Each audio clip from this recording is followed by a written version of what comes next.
Yo, yo, yo, what's fucking good, chat? NFL draft just has concluded. I'm going to talk about it here shortly. Man, what a night. What a night. What a night. Made a lot to talk about with this draft. It's like legit cookie coma.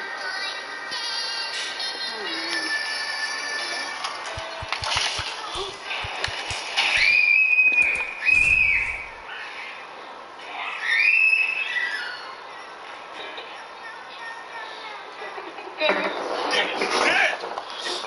Amazing! Look at that! That looks like what you would buy from a store. Look at all the sports base.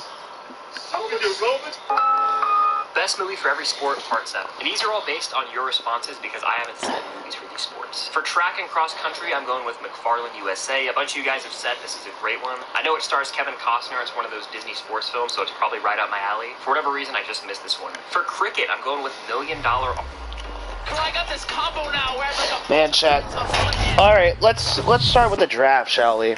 Get you my thoughts on it. I don't know if I make this a YouTube video or not. I doubt I'll make it a YouTube video. Yeah, let me start about with the, let's talk about my content real quick. Number one, tomorrow, A's Franchise Episode 2, more than likely it will be filmed around 2:30. Then hopefully Saturday, I have time to edit before work a little bit and time to edit when I get home. Hopefully that video goes up Saturday night, maybe Sunday afternoon. I'm planning on Saturday to also do World to World Series episode number 4. Dave Bailey and Chipper Jones on their squad. I was going to do today and have that video for you tomorrow, but I was watching Draft Day, and I also had some homework to do. Pretty much tomorrow the plan is I'm going to do my Spanish homework, finish that up, hopefully at 11. I'm also then going to study Spanish after, and then I'm going to study for one of my other classes as well, because I was going to study during round 2 of the draft for a class for this hour, but I realized the draft's on, WWE SmackDown's on with the WWE draft, the Bruins are on, too much shit going on. I'm just going to study in the morning, and I give up a 2-run home run. So, A's Franchise will definitely be tomorrow. After I conclude A's Franchise, which I don't think will be too long of a video, I'm hoping, I will go live playing MLB The Show Diamond Dynasty. And then the draft, we'll go for a certain time, watch the draft, and then we'll come back at some point as he's safe. But yeah, chat, let's talk about the draft, shall we? First overall, we got Bryce Young. Now, chat, if you know me, I've kind of been on the train of Bryce Young's going to be a bust with the height and the whatnot, but you know, I think Bryce Young is going to be a good, talented quarterback in the league, as long as, you know, Carolina uses him right, as long as Bryce Young doesn't get hurt. I mean, he stayed healthy in college, so. But yeah, I for Carolina, I think what Carolina has done is pretty crazy this offseason. I mean, they got Miles Sanders, they brought in Adam Thielen, they also have Ike Ekwonu, they still have Brian Burns. I mean, the only issue with Carolina was their quarterback last year with P.J. Walker and Baker Mayfield and Sam Darnold. What a shit show that was. Basically, I think the quarterback held them behind. The one thing I will say about the Panthers right now is they don't have a true number 1 receiver, because they traded DJ Moore to get up there. But they have pick 39 tomorrow. I think they can get a receiver tomorrow. I mean, Jalen Hyatt still on the board. Cedric Tillman, another one. I mean, there's some talented receivers. Even Michael Mayer still on the board if they want to draft the tight end. But I think that was a really good pick. I think it was pretty obvious, too, that the first round, that they were going to take Bryce Young. I think that was a pretty obvious. And I'm going to say this now. I bitch about it every year. The team that picks number 1 should get like a 5-minute fucking clock. Or at least a 7-minute clock. Instead of 10-minute clock. You know what I'm saying, chat? I think they should get like a 7-minute clock. Because, I mean, let's be real. You have the number 1 overall pick. You should know what you're doing by, like, you should already know what you're playing. Oh my god, oh my god, oh my god, oh my god, oh my god. Oh my fucking god, oh my fucking god. I thought that was getting down. Awesome. But anyway, yeah, I bitch about it every year. The fucking first team overall should have already an idea what they're trying to do at number 1 overall. But, you know, maybe there's a trade. I mean, there could be a trade. I doubt it, but if you have the number 1 overall pick and you haven't traded it, I mean, you should know what you want to do. You know what I'm saying? I always bitch about it every year. I bitch about it every single flipping year, man. I do. I just fucking hate it because, you know, it's fucking 12 o'clock right now. Some people that, you know, like, watch the draft want to go to bed at a fucking reasonable time. So, also, can we never mind, I'm not gonna bitch about that. We're only here to talk about the draft pick, but yeah, that's usually my one thing I complain about. Dude, I'm down 4-0. I should have had the lead, dude. I had no outs. I had no fucking outs. No outs. Fucking runners on. And now, okay, we're gonna quit here. I'm gonna quit here. Alright. Anyway, the Texans. Legitimately, the Texans shocked me here with this pick. They went with C.J. Stroud. I thought personally they were not in C.J. Stroud, seeing the rumors and whatnot. I thought they were going to take Will Anderson, best pass rusher in the class, best probably defensive player in the class. But number 2, they took C.J. Stroud. They took Mr. C.J. Stroud. Kind of shocked, but it makes sense. I thought personally they would take Will Anderson Jr. and then suck again next year, get Caleb Williams, but that's not the case. They take C.J. Stroud. And they look at it. I'm not a big believer in Ohio State or Alabama quarterbacks. That's why I wasn't as high in Bryce Young and C.J. Stroud. But they're still really good quarterbacks. They played really good in college. If we could get the C.J. If the Houston Texans can get the C.J. Stroud that was playing against Georgia in the semifinal, they got their quarterback. Looking at the Texans, I mean, they have Larry Tunsil, they have Damian Pierce, they have Nico Collins, defense, Derek Singleton Jr. I mean, it doesn't look bad. I mean, I don't hate the pick for the Texans. I think they found their guy, and hopefully it works out for them. Then we get to number 3. Arizona was on the clock, and, you know, I'm just sitting here like, holy shit. The Arizona Cardinals are going to get Will Anderson Jr., help out that defense and whatnot. But, chat, that was not the case at all. The first shocker of the night, the Houston Texans trade up from number 12 to number 3. Houston Texans traded their 12th pick, their 34th pick, for like the 3rd pick and probably one other late round pick, I think 104 or something like that. Oh, and Houston also gave up their next year first. And Houston took Will Anderson Jr. So I'm looking at this, I'm like, holy shit, they ended up with the quarterback they wanted. Probably arguably the best defense player in the class. So Houston now has a quarterback and a solid pass rusher. I was like, holy shit, Houston, in my eyes, are the biggest winners of the draft night. They got the quarterback they wanted.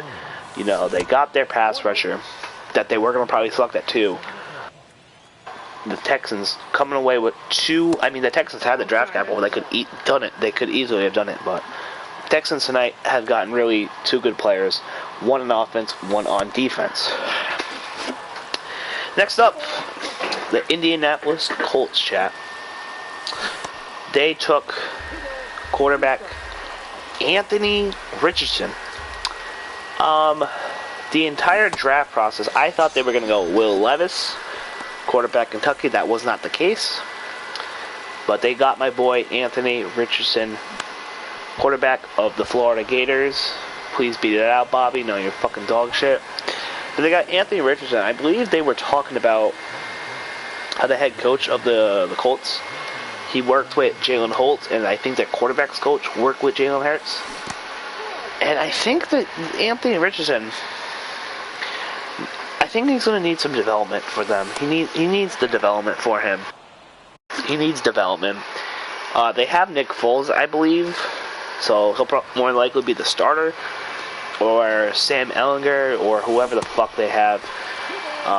But yeah, I only they develop him right. I think the best course is, if you're the fucking Colts, you gotta sit him for the year. Please, for the love of God, sit him for the year. Next up, Seattle, number 5. There are reports that if Tyree Wilson or Jalen Carter were at 5 for the Seagulls, either one of them would be a Seahawk. That was not the case, because they took Devon Witherspoon, and I was like, okay. Seattle was just playing the smoke screens, I guess, pulling the strings. I don't hate the pick, but they do got Kobe Bryant. They do got Tyreek Woolen. I don't know where Mr. Witherspoon plays. Probably on the boundary, right? I don't think boundary. I think he'll be a boundary guy. Don't hate the pick for the Seahawks. I actually love the pick for the Seahawks. That was a great pick. I just thought they would go more on the defensive line side of the ball, with either Jalen Carter or Tyree Wilson. I mean, but having good corners, can get you that pressure you need. Then we had the Detroit Lions in the clock at 6. But then, chat, the Arizona Cardinals came calling, and the Arizona Cardinals traded up to number 6. And what did they take, chat? They took Paris Johnson Jr., O-lineman out of the Ohio State University. Again, I was kind of surprised with the pick. I thought they were kind of trending up for Jalen Carter. But, yeah, Paris Johnson Jr. Please don't fuck up the throw. Okay, thank God. But Paris Johnson Jr. arguably could be one of the best tackles in the class. I see why they didn't go Peter Skoronski. But Paris Johnson Jr. to the Cardinals. I do like this pick for the Cardinals. It gives Kyler Murray some protection now. I do not think the Cardinals are going to be good next year. I think even with Kyler Murray, they're still not going to be good. Maybe they'll shock the world. I don't know. But I don't hate the Paris Johnson pick. I actually love it.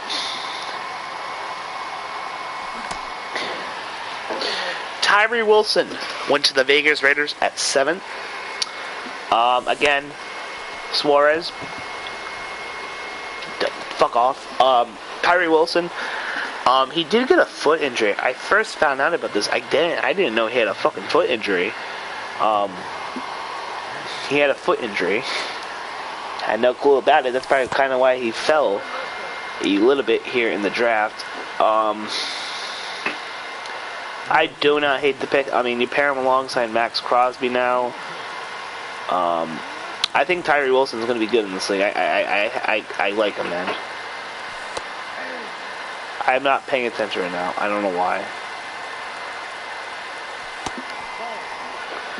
Chat, not paying attention. I'm in a 2-1 count right now. So yeah, the Vegas Raiders took Tyree Wilson. I think that's going to be a home run pick for them. Hopefully Tyree Wilson comes back. I fucking just swung it straight ass. Hopefully he comes back healthy next year. Or maybe he comes back this year. Hold on, chat. I fucked something up.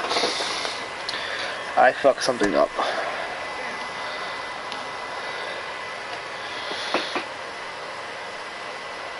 Yeah.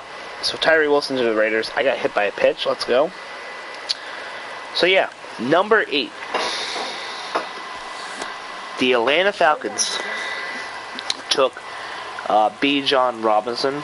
I kind of had a feeling after I seen rumors that, if he's there at 8, they're going to take him, and he was there at 8, and they took him. I think this is a home run pick for the Falcons, especially you got a young quarterback in Desmond Ridder.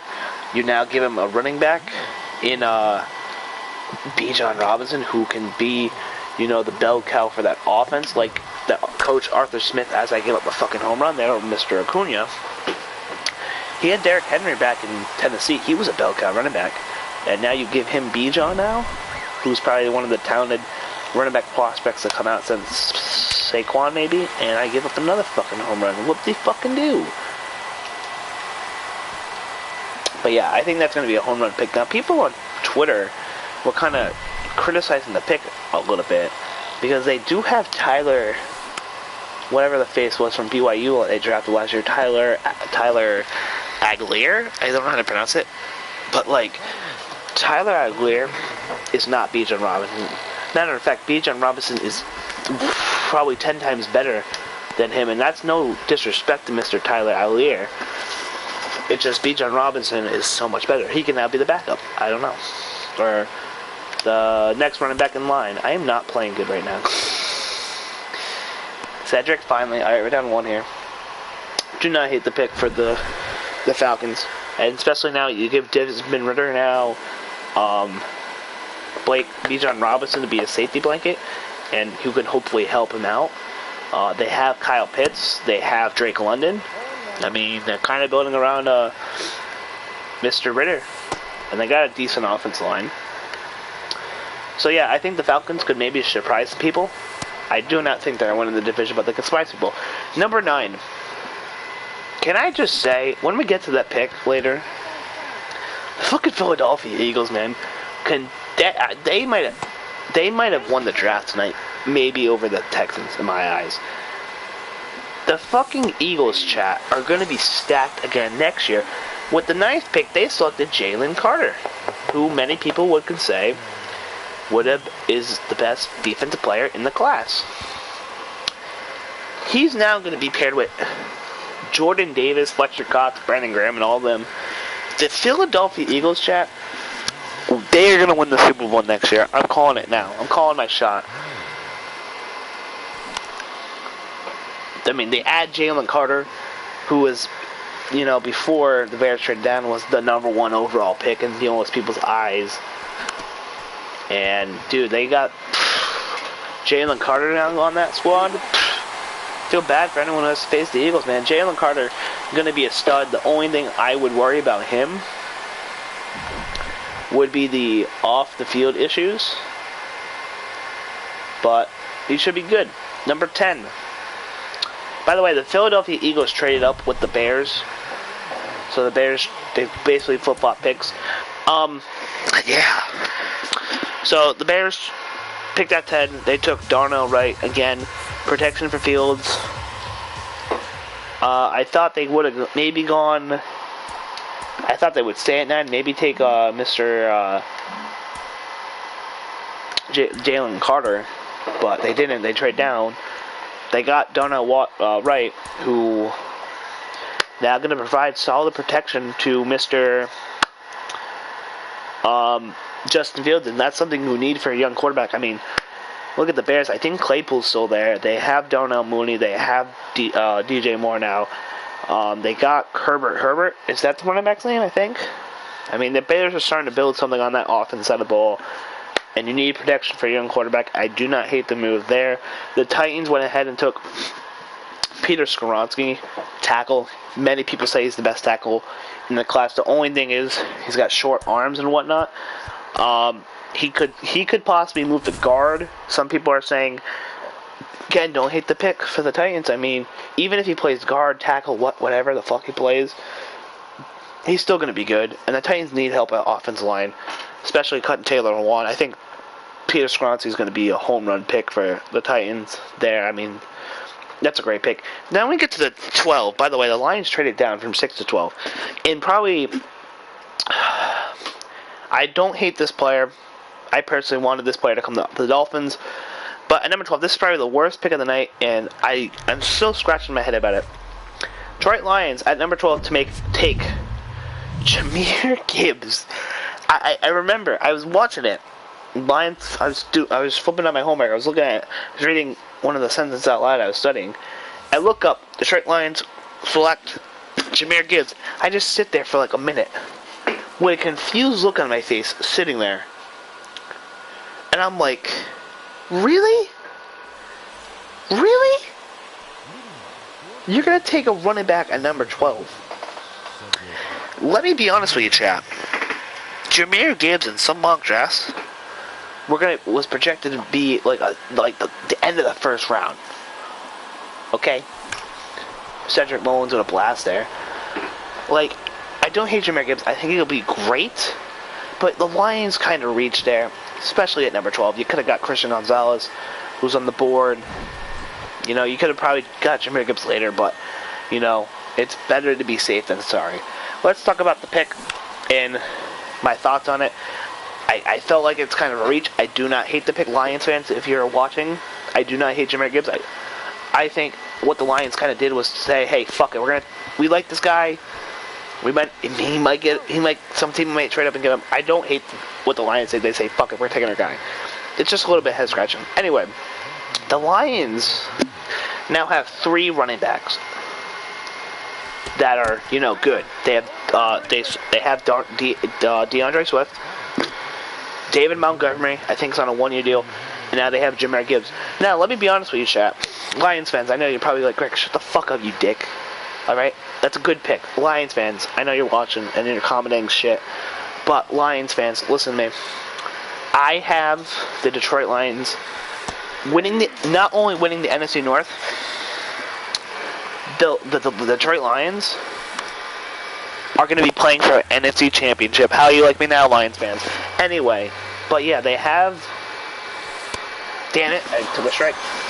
They have DeAndre Swift, David Montgomery, and now Jahmyr Gibbs. The way I'm looking at it is DeAndre Swift is probably going to be the odd man out.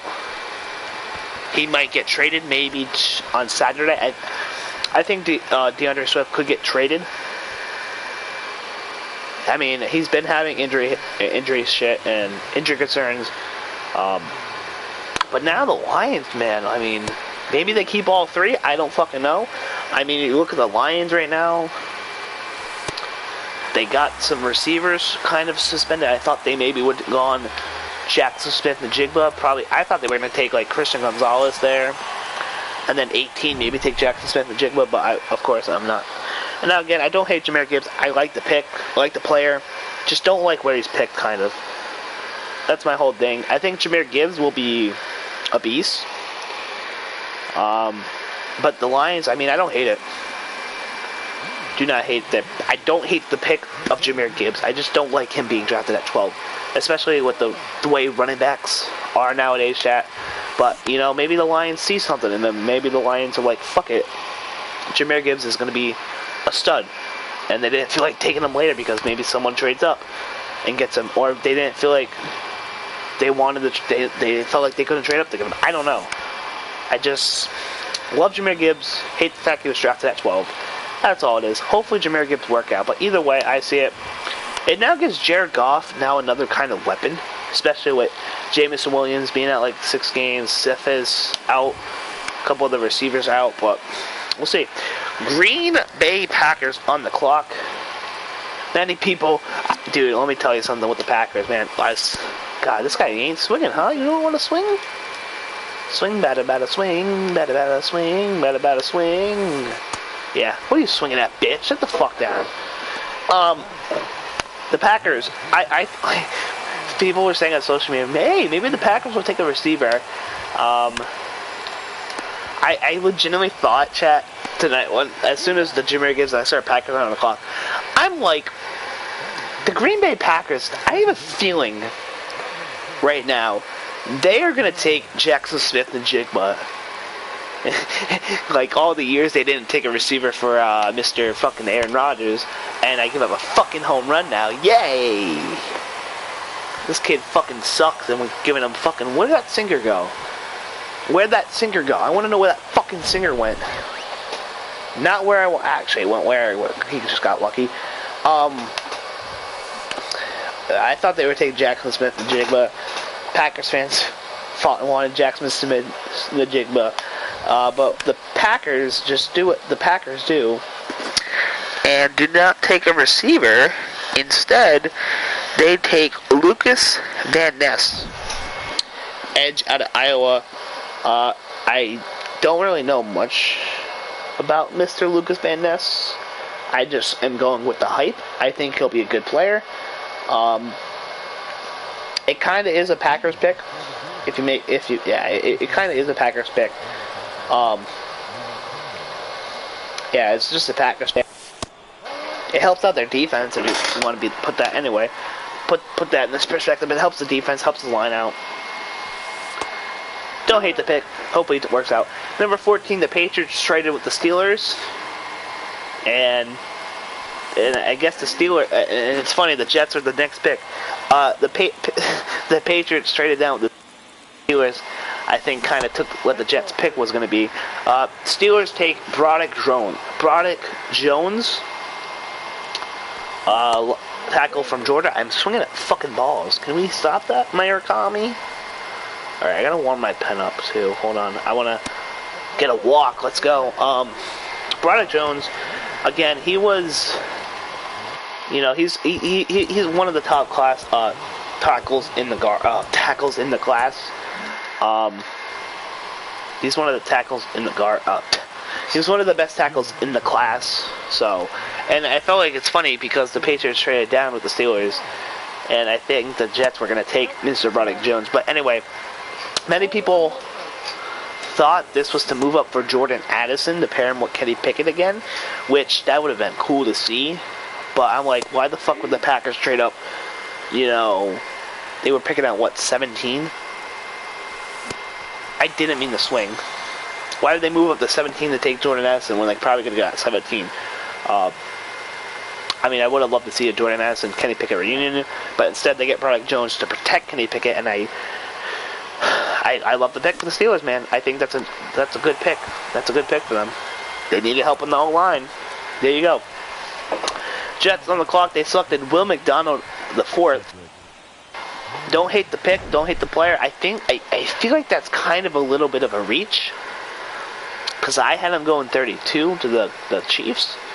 But Will McDonald, I think he's going to be great. Helps the Jets out as much as I hate the fucking Jets.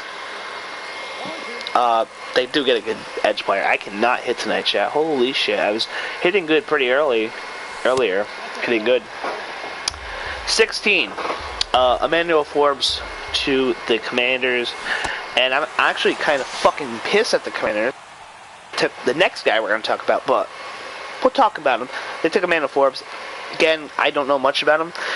Just kind of following the hype. Just same thing with McDonald. I don't know much about him. Just kind of following the hype around these prospects because I didn't get to scout as much as I wanted to with school and shit. Alright, we gotta pull this motherfucker. Get him the fuck out. New England, 17. Christian Gonzalez. Christian Gonzalez, in my opinion, was the number one cornerback in this class. And the Patriots get him at 17. I was kind of like, fuck off, Washington. You couldn't take Christian Gonzalez. You take Emmanuel Forbes instead. Dicks. Anyway, Patriots. Taking out my bias against the Patriots. Patriots just got one of the best cornerbacks in this draft class. My top cornerback in the class.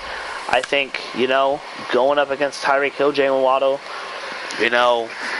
Diggs, Gabe Davis, Garrett Wilson, Lazard. You're going to need cornerbacks, and I feel like he's going to be good for them, and it sucks to see it, It sucks to see it, but hey, that's a good pick. That's probably the biggest steal of the night. Yeah, no, wait, it might not. It's, probably one of the biggest steals of the night. Christian Gonzalez, projected to go top 10, goes to 17. Number 18, again, the Lions. Don't hate the player, but I do not like him being that pick, though. I feel like they went ahead and took Jack Campbell. Lions, again, they need a linebacker. They do need linebacker, yes. But Jack Campbell in the first round? Really? I mean, I thought he was going to go early second, late second, maybe early third. They get him at 18. Now, I'm going to say this again, Lions fan. Lions fan must have really loved Jack Campbell or something. Because at 18, they took Jack Campbell. They took the guy they wanted. They needed a linebacker. I do not hate the pick. Just don't like him at 18. But, hey, they got their guys. That's all I'm going to say. And trust me, chat, I'm very high on the Lions this year. I'm very high on the Lions this year. And, you know, I'm expecting big things from them this year. Even though their draft picks kind of upset me a little bit. I'm personally rooting for the Lions. I'm not a Lions fan. I'm a Dolphins fan. But personally, man, the Lions have been so fucking bad that they're my NFC team I root for. They're the NFC team I like. Tampa Bay goes with Kaija Cansey, D lineman from Pitt. Don't know really much about him. I'm just following the hype from the media. What I will say about Cansey, he was being comped to Aaron Donald. He was being player comparison to Aaron Donald. Can he be Aaron Donald? Probably. There's no Aaron Donald, actually. There's going to be no other Aaron Donald. There's only one Aaron Donald. Keon Casey's got to be Keon Casey, whatever the fuck this guy's name is. I can't pronounce him. I think he'll be a beast. Many people thought Will Levis was going to go to Tampa Bay. Didn't end up happening. We'll talk about Will Levis shortly. But Keon Casey, I mean, he really helps out that defensive line for the Bucs. Because the Bucs defensive line is getting kind of old. Seahawks at 20. Seahawks at number 20. Nice shit, Suarez. The Seahawks took Jackson Smith Njigba. Let's be real. Seahawks are loaded at wide receiver, man. They are loaded at receiver. They're bringing back Geno. Let Geno cook, right? They're definitely letting Geno cook. And Danny Devers with a fucking monster shot, baby. Fucking 4-1, baby. Are we only in the second? We only in the second inning, right? Oh, no, this is the third inning, I believe. Since the third, Johnny Bench.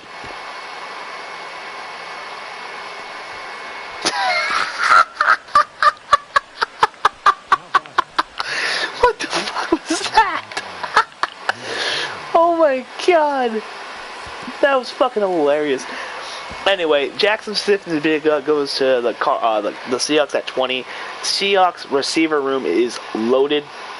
They say let Geno cook, man. They're certainly let Geno cook. The funny thing is, chat, they say let Geno cook. They never let Russ cook, by the way. The trend was always let Russ cook. They never let Russ cook. Anyway, no, I'm sorry. But let Geno cook, man. You know, you got DK Metcalf now. You got Tyler Lockett, and now you add Jackson Smith Njigba. There. He's probably the third receiver. Dude, the Seahawks receivers gonna be lit. And if the Seahawks can get it figured out on defense, man, Seahawks could contend for the NFC West this year, but the Niners loaded, so. But anyway, Jackson Smith and Njigba, they got the number one receiver in the class, I think. Some people were saying. I think he's kind of my number one. He was my first receiver I took off the wire, so I guess he's my number one. So yeah, Jackson Smith Njigba goes to the Seahawks. Kunya Matata. You're going home, Johnny Bench. I don't give a shit. I want a fucking monster lead. Let's go. Next up, the Chargers. Kind of surprised they took this guy, but they were talking about it on the mock draft analyst people.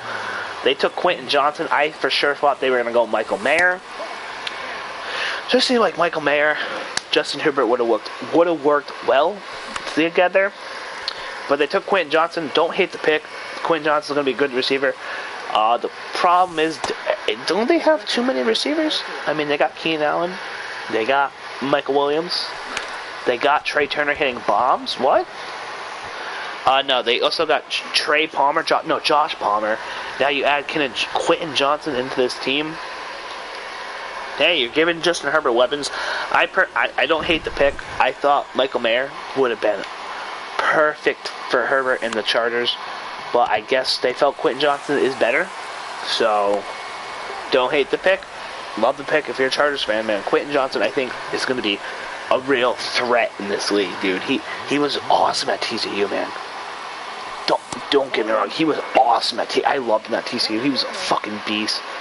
Especially that play against Michigan. Oh, awesome. Awesome, man. Drop it. But he's going to be a beast. Definitely think, yeah, he'll be a beast for sure. Number 22, rather. The Baltimore Ravens on the clock. By the way, chat, Baltimore Ravens signing Lamar to a long-term contract, 5 years, $185 million guaranteed. Lamar got a sweet deal, and they now have OBJ on the team. They got him locked up.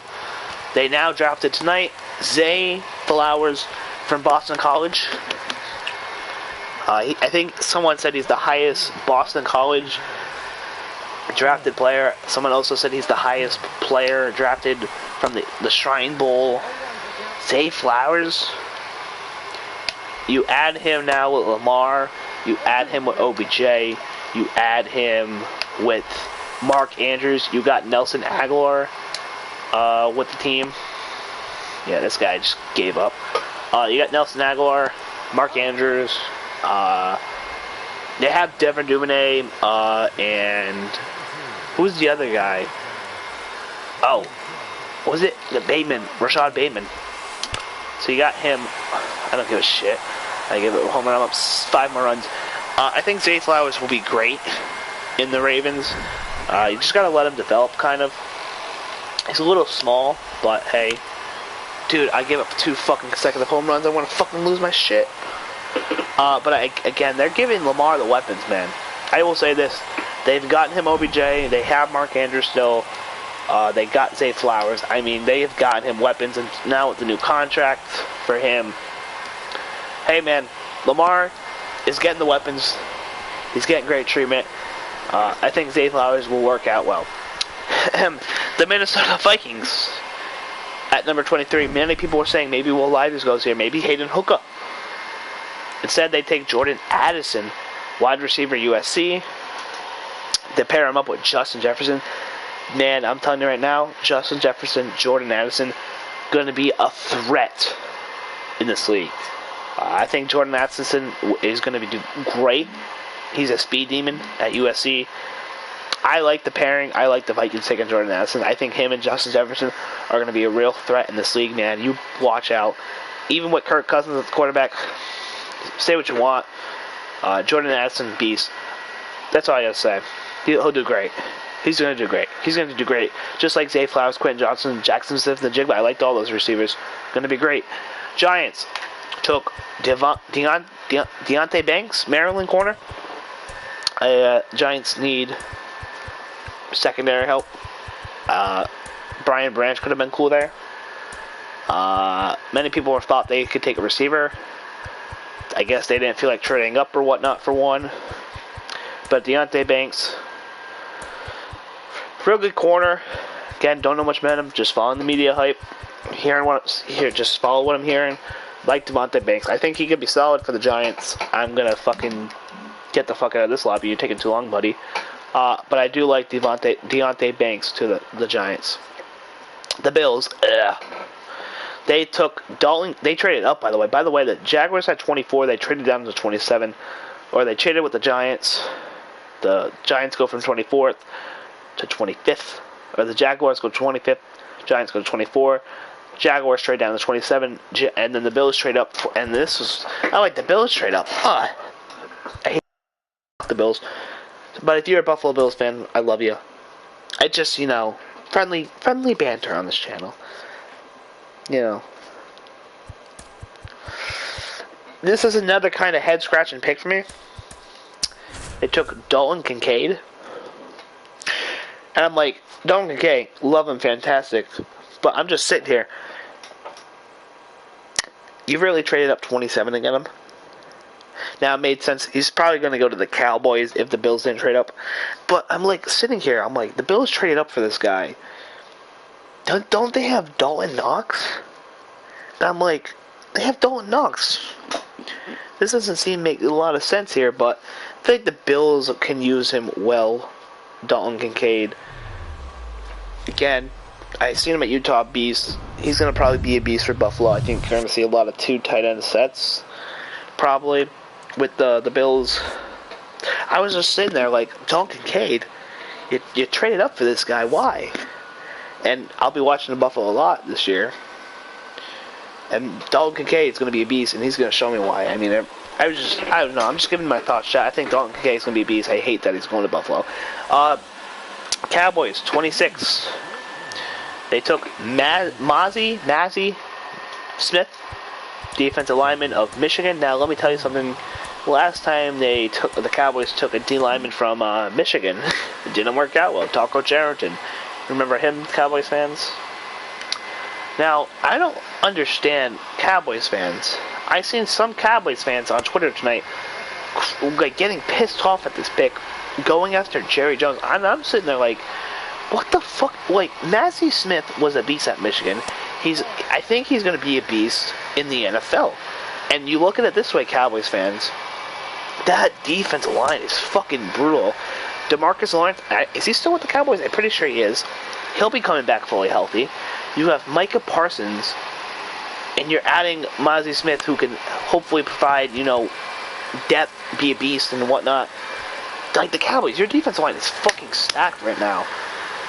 And especially with playing Jalen Hurts twice a year, Daniel Jones, who's whatever, Washington, and you got some pretty tough teams in the whatchamacallit, the NFC. You got some defensive line help. And I'm telling you right now, I think Mazi Smith's going to be a beast. So Cowboys fans, if you're bitching about Mazi Smith, I understand your frustration. You probably wanted Dalton Kincaid or one of those top receivers. You probably wanted him to trade up. Maybe that's where the frustration is coming from. But Mazi Smith going to the Cowboys. Next up, Jaguars at 27.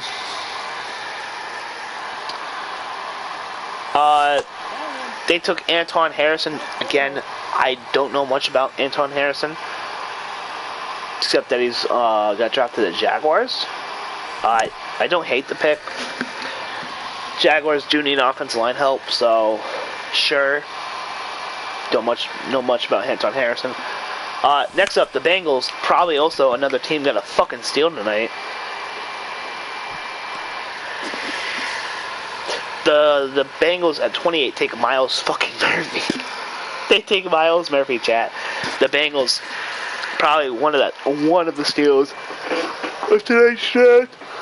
Miles Murphy was projected to go like top 10 during mock draft season. Now he goes to 29 at the Bengals.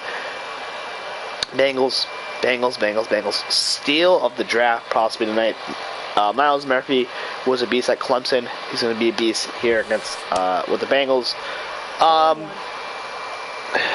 Yeah. And the Bengals really need help at edge rusher, especially playing Patrick Mahomes in the AFC conference. You're going up against Lamar and Deshaun Watson in your own division. You got Herbert, you got Lawrence, fucking Dick in your conference. So getting edge help helps the Bengals, and that's a perfect. And I think they wanted D-line help, and they got their D-line help.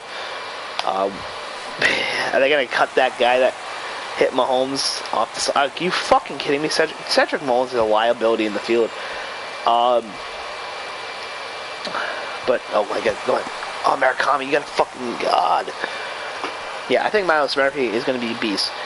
Next up, the Saints are on the clock. They took Brian Bresee from Clemson. D lineman, D tackle. At the beginning of mock draft season, Brian Bresee was projected to be a top 10 pick. and whatnot.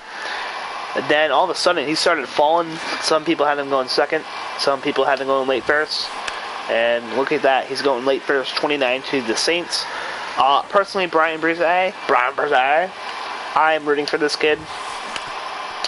If you don't know the story of Brian Brzee, I guess his sister, Ella Strong. I don't want to talk about it because I don't want to misinform people. But go check out Brian Brzee. There's a story about him and his sister. It's a really good story. This was during this past college game day, I want to say, when he played against Wake Forest. This guy's pissing me off, really. When he played Wake Forest, go check it out. I would talk about it, but I don't want to say the wrong shit and get cancel culture. Especially, just go check it out. That's the best I can say. Personally, I'm rooting for Brian Brzee, and just based on the story alone. But let's put it in the football sense now. Brian Brzee. I need to stop saying that tonight. I think personally, he was probably. The Saints are pretty much very old at defensive line. Dude, this guy's fucking pissed me off. We're down 4-0. Oh my god, dude. I hate these people, man. That fucking just put these fucking bunners in. But anyway, Brian Brzee. Alright, we're gonna quit here. Down 6-0. Get the fuck out of here. Just have your win, buddy. Brian Brzee, D lineman for the Saints, getting up there in age. They need someone young. So they get Brian Brzee. He should really help them out. And I'm rooting for him. I'm really rooting for that guy, man. Brian Brzee. And then we get to number 30, the fucking Eagles tonight. And now this is the part we're going to talk about now, chap. Eagles had us.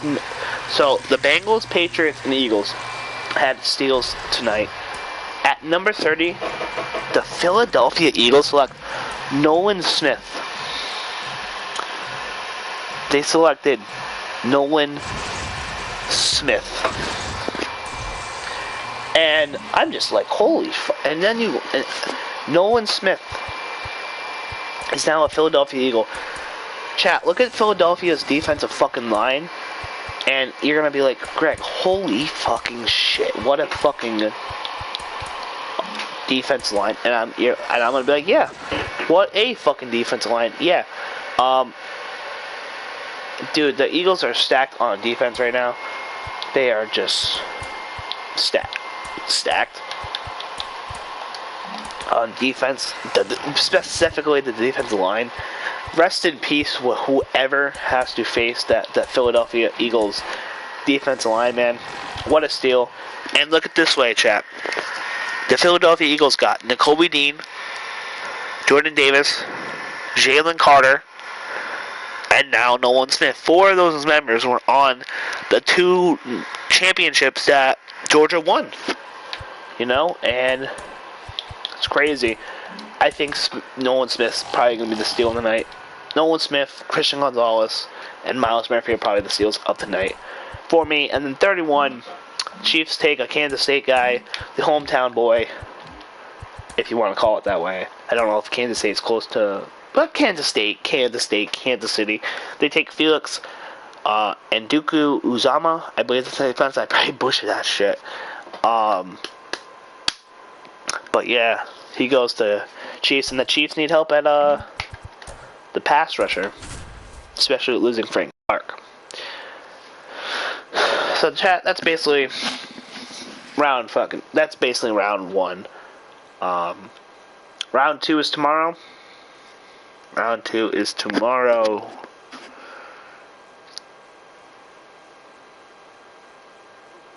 Yeah, round 2 is tomorrow.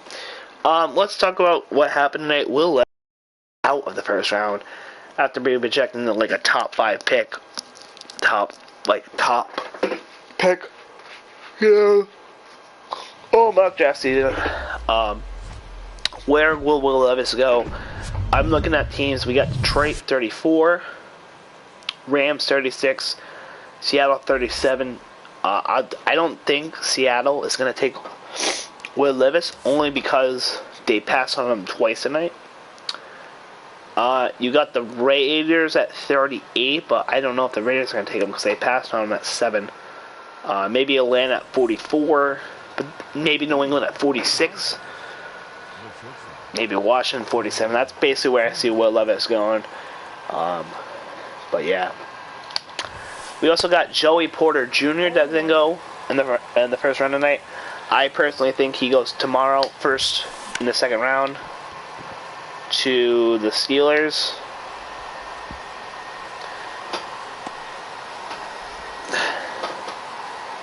So yeah. We got Michael Mayer on the board. Maybe Detroit, maybe Indianapolis, not Indiana, Indianapolis. Maybe the Rams. Maybe Vegas, because they need a tight end. You got Darnell Washington, that fucking freak athlete from Georgia. He'll probably go early second. Hopefully he can fall to the Dolphins, because why the fuck not?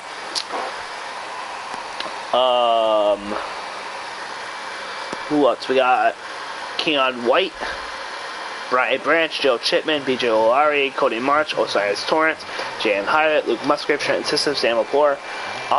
If one of those guys can end up on the Dolphins, I'll be fucking happy. Hayden Hooker. Again, he'll probably go third round. Late second. Hayden Hooker. But yeah, that's basically it, chat, of the draft.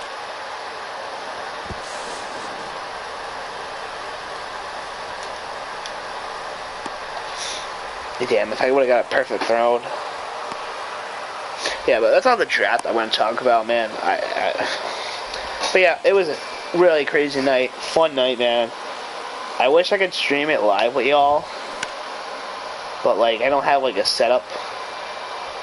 Damn, I'm really pissed we couldn't get out of the inning there. But one of these days we'll stream it live.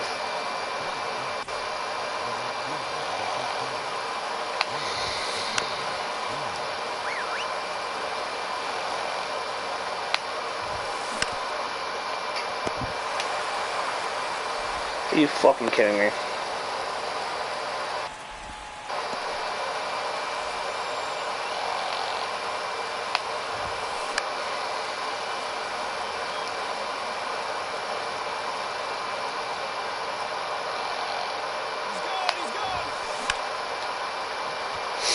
But yeah, I'm all jacked out for the night, man. What a crazy night. So chat, God, I don't know how long I'm going to stay up for. I'm hoping to win. I'm probably going to go to 3. I got to wake up. I got to do my Spanish homework. Which is basically I got to record a video. But, you know, I really don't. I want to get it done.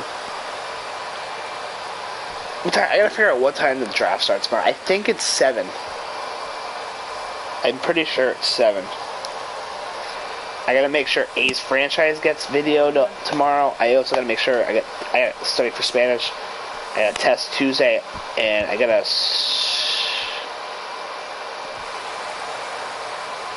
Are you fucking kidding me?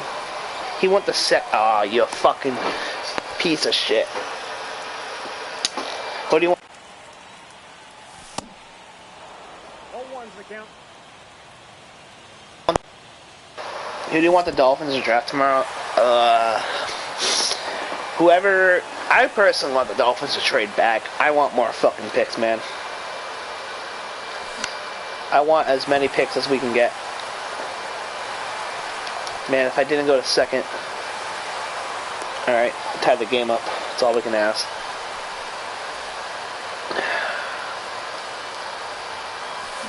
Fuck. Boy. And I don't know. It depends who's there, because the Dolphins, there's so many talented players on the board. I do not want the Dolphins to trade up whatsoever. I want the Dolphins to stay at 51, take the best player available. If the best player you don't like is there, fucking trade back. Get multiple picks. We need fucking picks. We need picks, man. Now, if the Dolphins don't trade back and they take whoever at 51, or trade up, I don't see the Dolphins trading up. I more or less see them trading back. They only have 4 picks this fucking draft. I would trade fucking back. Every pick. Get multiple picks, man. We need picks. We need picks. We need picks.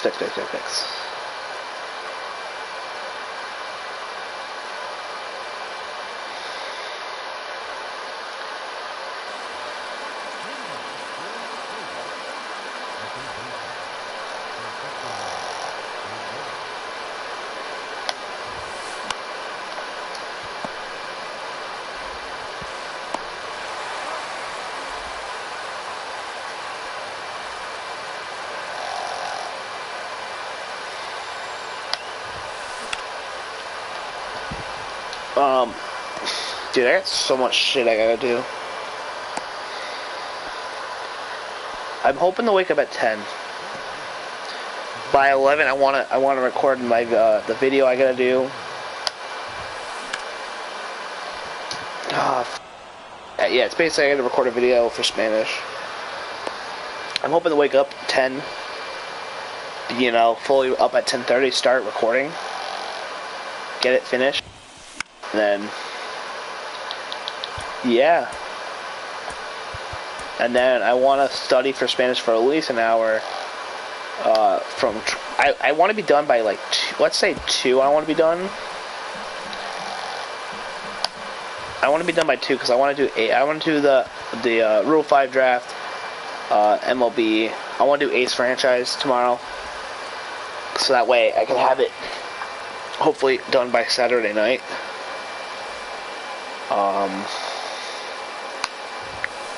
No ranked season video tonight? No, I didn't get around to do it. Oh my, are you fucking kidding me? Bobby Witt too busy running the fucking... Yeah, fuck you, bitch. Hey. Yeah, there's so much shit I gotta do, man.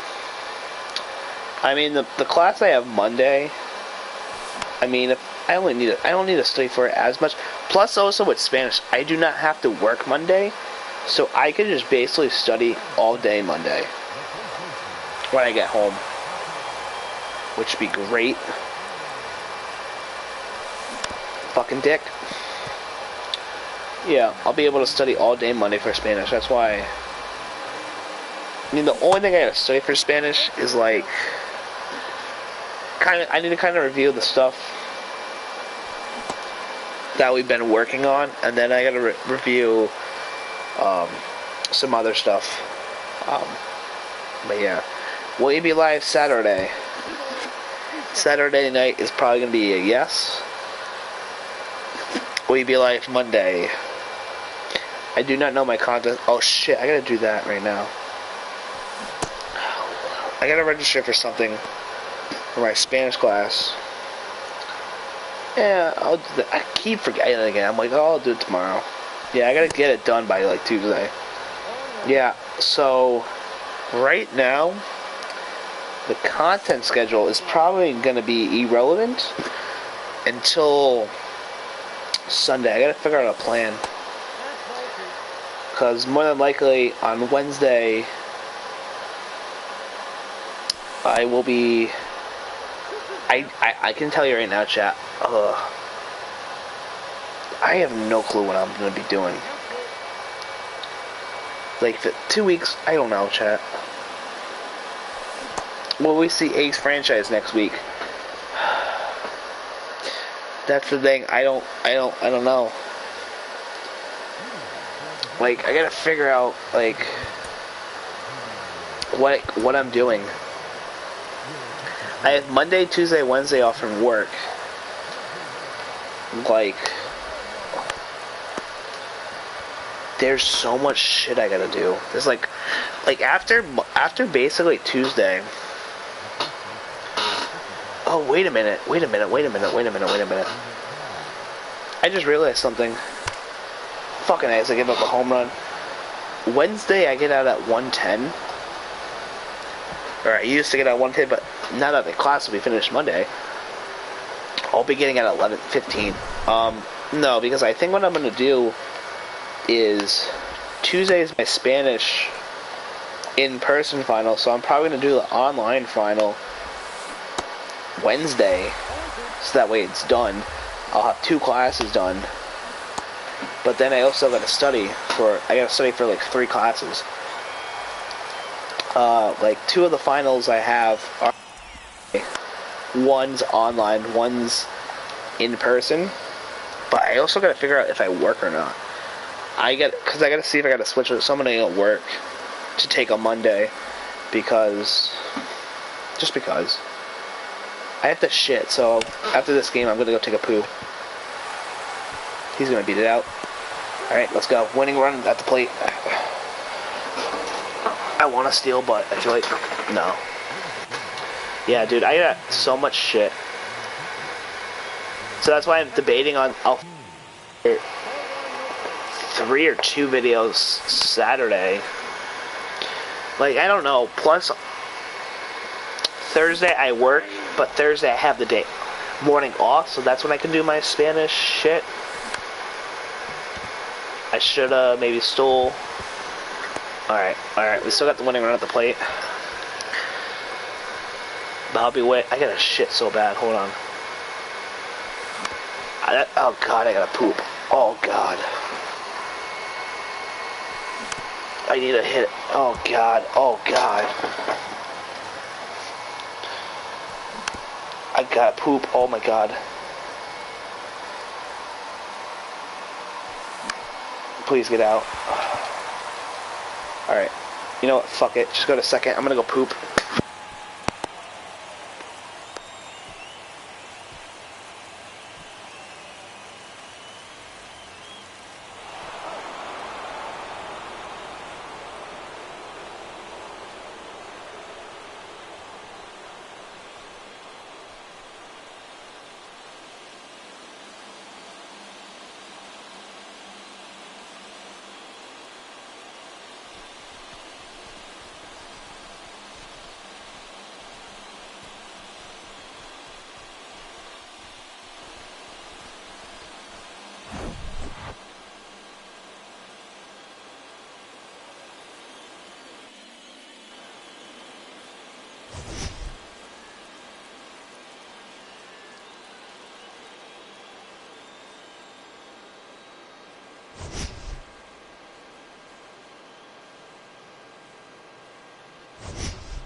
Fans our final line score.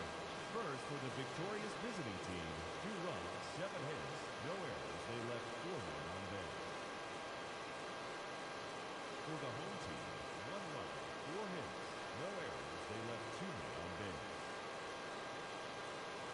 Time of the ball game, 2 hours and 33 minutes. Thank you for joining us here this afternoon. And we remind you to please drive home safely.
long.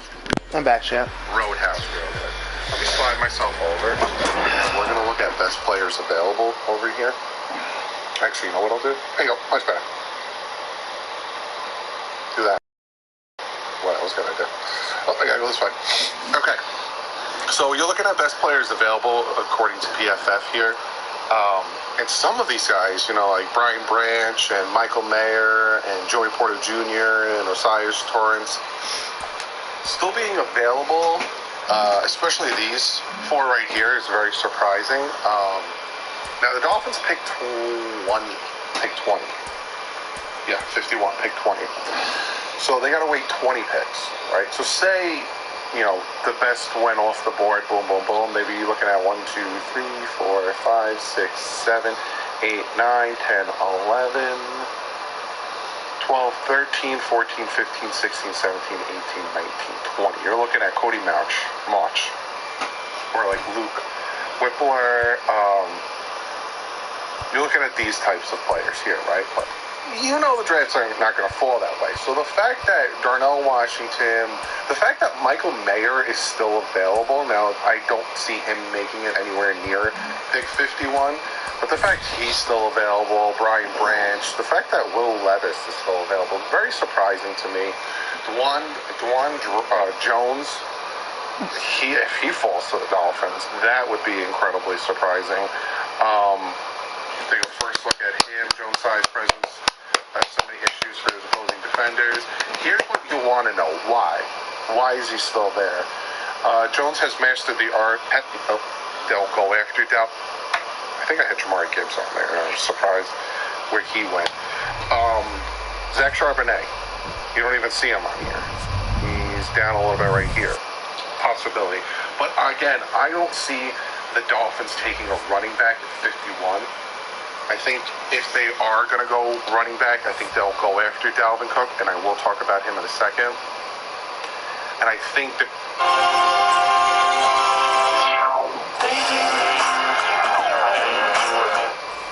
So, I didn't think I needed Swiffer until I saw how easily it picked up my hair every time I dried it. It only takes a You don't want to rub my panties off again. Heavy gloss are extra thick for amazing trap and lock, even for his hair. Wow, Swiffer, so worth it. Good with the 4 they got now, unless they can add a Dalvin Cook. And I think they're more, the needs are tackle tight end, in my opinion. That's it. I don't think running back's a need, so you don't really want to reach, especially if you're sitting there and, you know, Dwan Jones is there and he falls to 51, you take that pick. Or Darnell Washington, you take that pick. Sam Laporta, you take that pick instead of, you know, taking a Charbonnet or taking any of these other guys, right? There's also still some linebackers that are available, right? Like Drew Sanders and Trent Simpson. Drew Sanders is a guy who some people have a third-round grade for him. He can improve as a tackler, but he's a good blitzer. Would the Dolphins pull the trigger on a potential linebacker there? Now, for me, again, my guys are Cody March. I don't think Jones will be there at 51, so, you know, Cody March here, wouldn't hate that. He has a very good overall PFF grade, 91.8 in 2022, 89.9 Son of a bitch.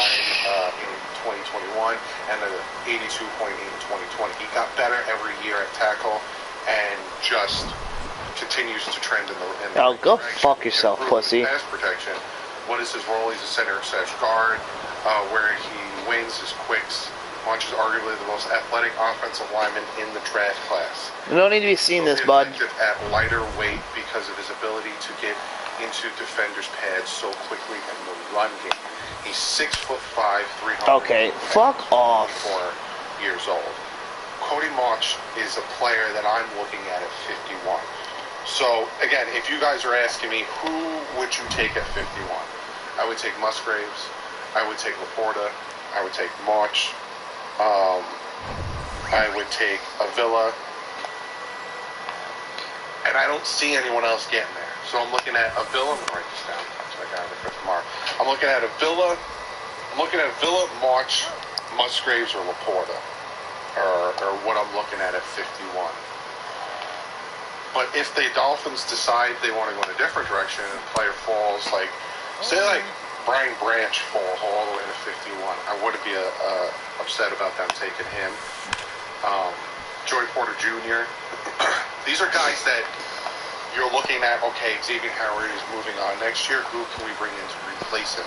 We might already have that in Kader Kobu. Wide receiver, no. Center, you could go center, right? You could take a Schmitz. You could take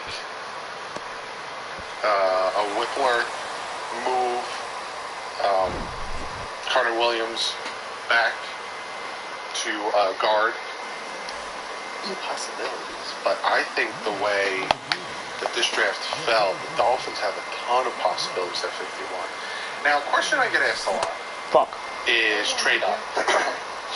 No, trade back. The Dolphins trade up from 51 to get a player if they like him. I don't know if they have the ammunition for it. They might just give up a sixth if it isn't that far up.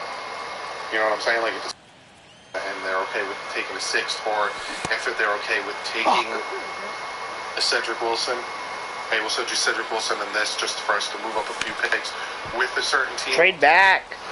Who we could do that in the second round. It's so funny too because these mock drafts were so wrong. I always think it's so funny because they had so many of these players like Gibbs and all these guys falling to the second round and possibility. Even when I was doing my mock drafts, possibilities of all these things happen, and they didn't happen. But so the Dolphins are sitting, like I said, at 50, which is the 20th pick. Say they want to jump in with Detroit or Steelers or whoever, a few picks ahead. You know, Detroit, hey, you Cedric Wilson Jr. Or even Green Bay at 14, you go 6 picks. We'll give you our 6th and Cedric Wilson Jr. because we want blank. I can see that happening, but again, trading up is going to cost a lot, and the Dolphins have 4 picks, and 2 of them are very valuable in their 7th and 6th round pick. And then they don't have a Oh, alright, this pussy watch it. Yeah, you're gonna watch it, bitch. Fuck you. 3rd and 5th. So, to try to make moves for next year, all of a sudden you lose more draft capital. Unless they can do it and give pick and players away, I don't see it happening. Fuck. But yeah, there's that, right? I told you who I want, and then again, What about trading back, Doug? Freeland is my guy that I want in the 3rd round, especially if we go with a tight end in the 2nd round. Then Blake Freeland is my guy. I'm going to be banging on the table for him. That being said, let's real quick end the video talking about Dalvin Cook. So let's look at Dalvin Cook, right? So a lot of people are wondering and holding their breath, can't speak English, if the Dolphins are going to make a trade for Dalvin Cook tomorrow. I don't see it happening, and I'll show you why, right? If the Minnesota Vikings cut Dalvin Cook right now, they'll save $5.8 million, rounded up $5.9 million. If they trade him, say they do trade Devers, yeah, fucking bitch, get fucked. Whatever, they only save $7.9 million. Again, round. If I want you to watch it. Say after the draft, no trade happens, and the Vikings like, screw it, we'll cut him and designate it for post-June 1st release. They save $9 million. But if they trade him after June 1st, it is an $11 million savings if they trade him after June 1st, right? The Miami Dolphins will get $13.6 million in Show me the Carfax. Show me the Carfax. You get the most accurate price based on the vehicle's accident history. Cap space. Let me make this up there. They'll get $13.6 million in cap space after June 1st. If the Miami Alright, you fucking dicking me. Cutting Cedric Wilson is going to like $1 million or something. But if the Dolphins trade Cedric Wilson Jr. during the draft, they will save $6 million. Oh my god. So altogether, come June 1st, the Dolphins will have $21.6 Fuck you. million in cap space. And then Fuck this. they do trade for. I want to say, whoever said, fuck it, let's trade this fucking throw meter in this game, I want you to fuck off. I want you to never fucking be able to work on a MLB The Show game again. You know, Dalvin Cook. They'll take his $11 million on. and either restructure, which 100% they're going to restructure. Why do we want Dalvin fucking Cook now? Dolphin fans are so fucking dumb. If we can get Dalvin Cook after June 1st, fucking do it. We don't need Dalvin Cook now. I mean, I love to have Dalvin Cook, but can we wait? We need to save fucking money here, buddy. We'll just get him and fucking we'll restructure it. Doug, come on. They pay him $11 million this year and then restructure it. I don't want to pay him $11 million. Whatever for the other. Fuck that. They can do that because they have $21.6 million. If the Dolphins wait and trade Cedric Wilson Jr. to the Vikings in a bundle on June 1st, they actually save an extra $1 million. So again, the Dolphins will have money. It's no problem. My point in bringing that up is I honestly think what's going to happen is that the Miami Dolphins and the Minnesota Vikings are going to do a trade after June 1st. I think whatever compensation it will be, a 4th-round pick, whatever, because the Dolphins have more picks next year, I think it will be the Dolphins will trade for Dalvin Cook after June 1st so that the Minnesota Vikings can save $11 million, save an extra $4 or $5 million, depending on how they do it. Right. And the Dolphins will have cap space to take him and do whatever they want with him. That's my personal opinion. Yeah, June 1st. If I'm a bet man, I don't think Dalvin Cook gets traded tomorrow. Yes. And I think it happens June 1st. Yes. So that's what it's all adding up to be. That's what I got for you. Hope you enjoyed this video. I will see you guys. We need Dolphins need a trade back tomorrow. Now, 12:47. But if you haven't gotten to sleep yet, I'll see you tomorrow. Tomorrow, today, depending on when you see this video. 6:45. Draft starts at 7. I'll see you guys at 6. The draft starts at 7 tomorrow, chat. I had to say that to somebody. Someone was like, AM? No, PM. I'll see you at 6:45 PM. And Dolphins pick 51 and 84. But other than that, like usual, stay classy. Heads up.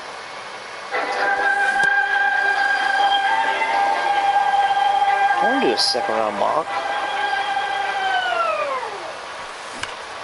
Ah, dick. Fucking dick sucker. Americani. You think?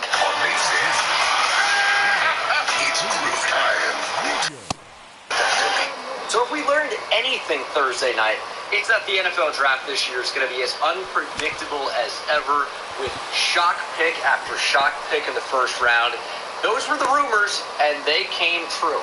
And every rumor I heard basically did not come true. Some of them did, but man, this was unpredictable 1st round. The Lions at least made sure of that. I'll be having a video that breaks down the most shocking picks of the 1st round, as well as the best picks, the steals of the 1st round. So make sure you're subscribed if you're not subscribed already. And let's go ahead and try our hand at a 2nd-round mock draft with rounds 2 and 3 coming up. So this is going to be interesting. There's players that we just did not expect to be here are here available in round 2. The Steelers kick things off at 32, basically a 1st-round pick without the 5th-year option, courtesy of the Dolphins forfeiting their 1st-rounder for tampering, and I'm sure they would have appreciated having that pick, obviously. Steelers benefit from it, if only by 1 spot, and I'll tell you, the fact that Joey Porter Jr. has made it to 32, I just cannot pass on that. The lineage, the fact that he's fallen all this way, the fact that he's still a really good fit for their scheme, press man, corner, he's one of the best in the draft at that. And here he is at 32. You know, I'm not, like, blown away that he fell out of the 1st round. You know, in a number of my... Oh my fucking Christ, I'm a fucking pancake eating motherfucker. 30, and in the final 3, you know, it doesn't surprise me that he's available at 32. I would be surprised if the Steelers let him get past them at 32, though. And then the Cardinals. And it's a 2nd round. You know, teams aren't necessarily going to draft for need here. And not that they do in the 1st round either. But sometimes it's, all right, we got a number of needs. We may, you know, like this player more than this one. We have a need at speed receiver, we'll say, or slot receiver. But we like a guy a little bit better, you know, maybe around pick 80 compared to pick 30. So they might just go BPA still and try to address a number of needs while still valuing, you know, that draft position. So this is going to be very unpredictable. I'd be lucky fucking to get dick. one. Although, you know, Buda Baker trade rumors are kind of running wild right now. We expect the Cardinals to trade DeAndre Hopkins as well, so I think receiver could be in play. But I am going to go Brian Branch. You know, he was somebody I expected to go in round 1, but I'm not shocked to see him fall out of the first round. We know the league doesn't particularly value slot corners / safeties, and that's what he is. And he's very good at that. Didn't test particularly well, but is a very good player. And when I see a replacement for Buda Baker, it is Brian Branch, and they need help at corner too. So not only could he seamlessly... Dude, we're gonna lose because of this fucking guy. I think he can play slot The goal! Fuck you, Brett I'm Phillips. a huge Brian Branch fan. I was happy with my favorite team, the Giants, taking Deontay Banks at 25. I would have been happy with Brian Branch at 25. I think he's that good of a player. At 34, I have the Lions going Michael Mayer. This one's interesting. This is a player I absolutely did not think would make it out of the first round. And I'll tell you, I thought he may have been even the first tight end selected over Dalton Kincaid, who might have a little bit of an injury thing. But Mayer was the one who fell to the second round. We thought that maybe 3 could go in round 1, and only 1 ends up going in the first. I think the line on tight ends was 2.5, and we only saw 1. Kind of crazy. But Michael Mayer to the Lions, I just think the value's too good to pass up there. And we saw it from the Lions taking Jahmyr Gibbs at 12 and Jack Campbell at 18. They're not afraid to draft for the player they want over positional value, and drafting a running back, a linebacker, and a tight end would be a really good way to show that. But Michael Mayer is very, very good, and I do like the value here. And the Lions. This one's interesting, because I think Julius Brents makes sense here, honestly, for Indianapolis. But I'm going to go ahead and keep the teammates together. Osiris Torrance would plug in at right guard. When he played at Florida, he's blocking for Anthony Richardson again. He's a mauler in the run game. And I think that's the identity that the Colts want. Quentin Nelson, obviously, left guard. I forgot about that. Jonathan Taylor's still there. Plug and play at right guard with Osiris Torrance. And gets to go ahead and travel with his teammate Anthony Richardson. Of course, Richardson's probably already in Indianapolis, but you know what I mean. For the foreseeable future. And then, I will finally end the fall.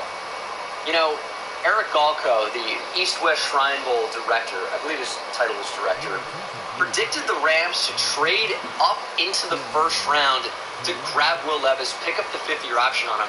And I didn't really see that as a viable option. They just don't have the ammunition. They don't have the picks in order to actually move. And their roster's not good enough. But in a scenario where Will Levis falls to at 36, I can already make that quarterback-to-team connection, and they're going to need a quarterback.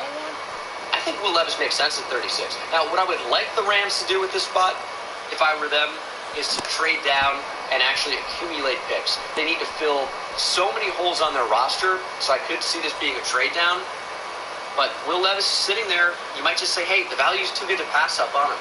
You know, we couldn't draft him in the first round. We didn't have a first-round pick.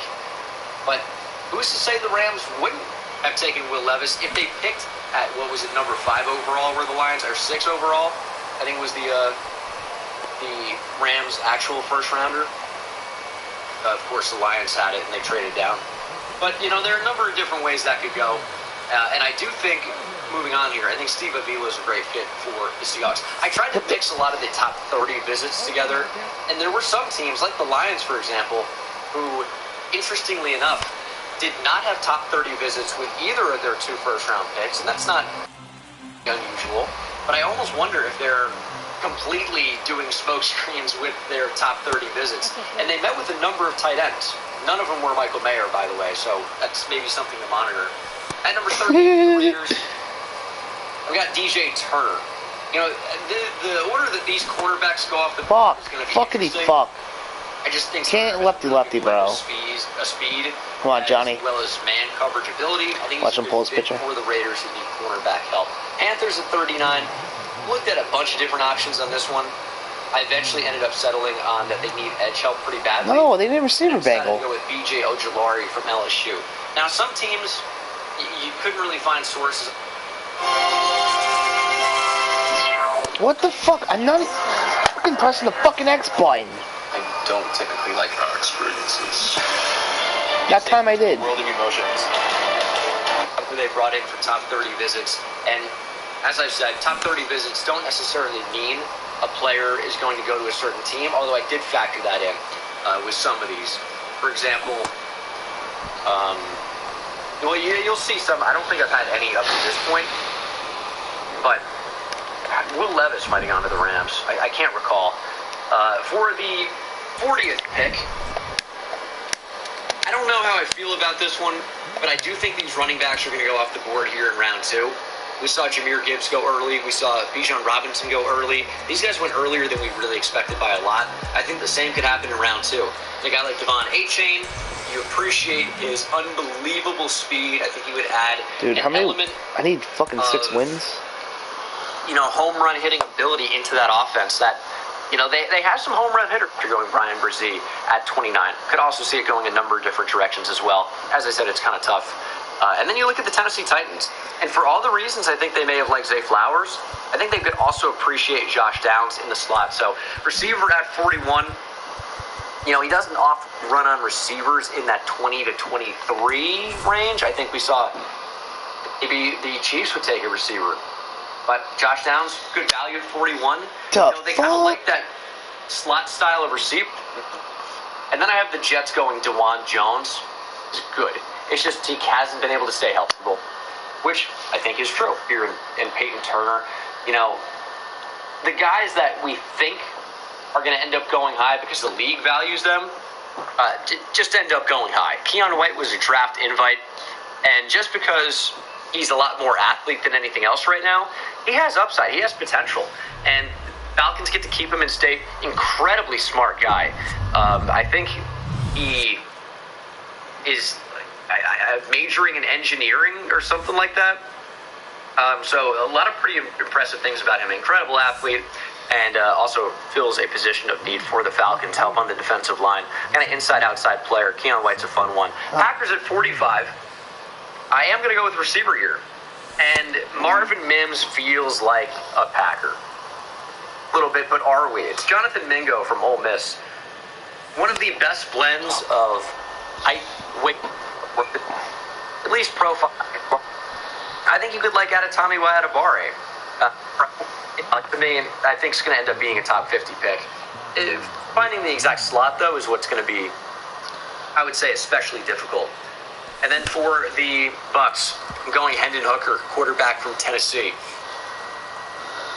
It was widely speculated that the Bucs would consider taking a quarterback at 19 or moving up for one. They didn't end up moving up for one.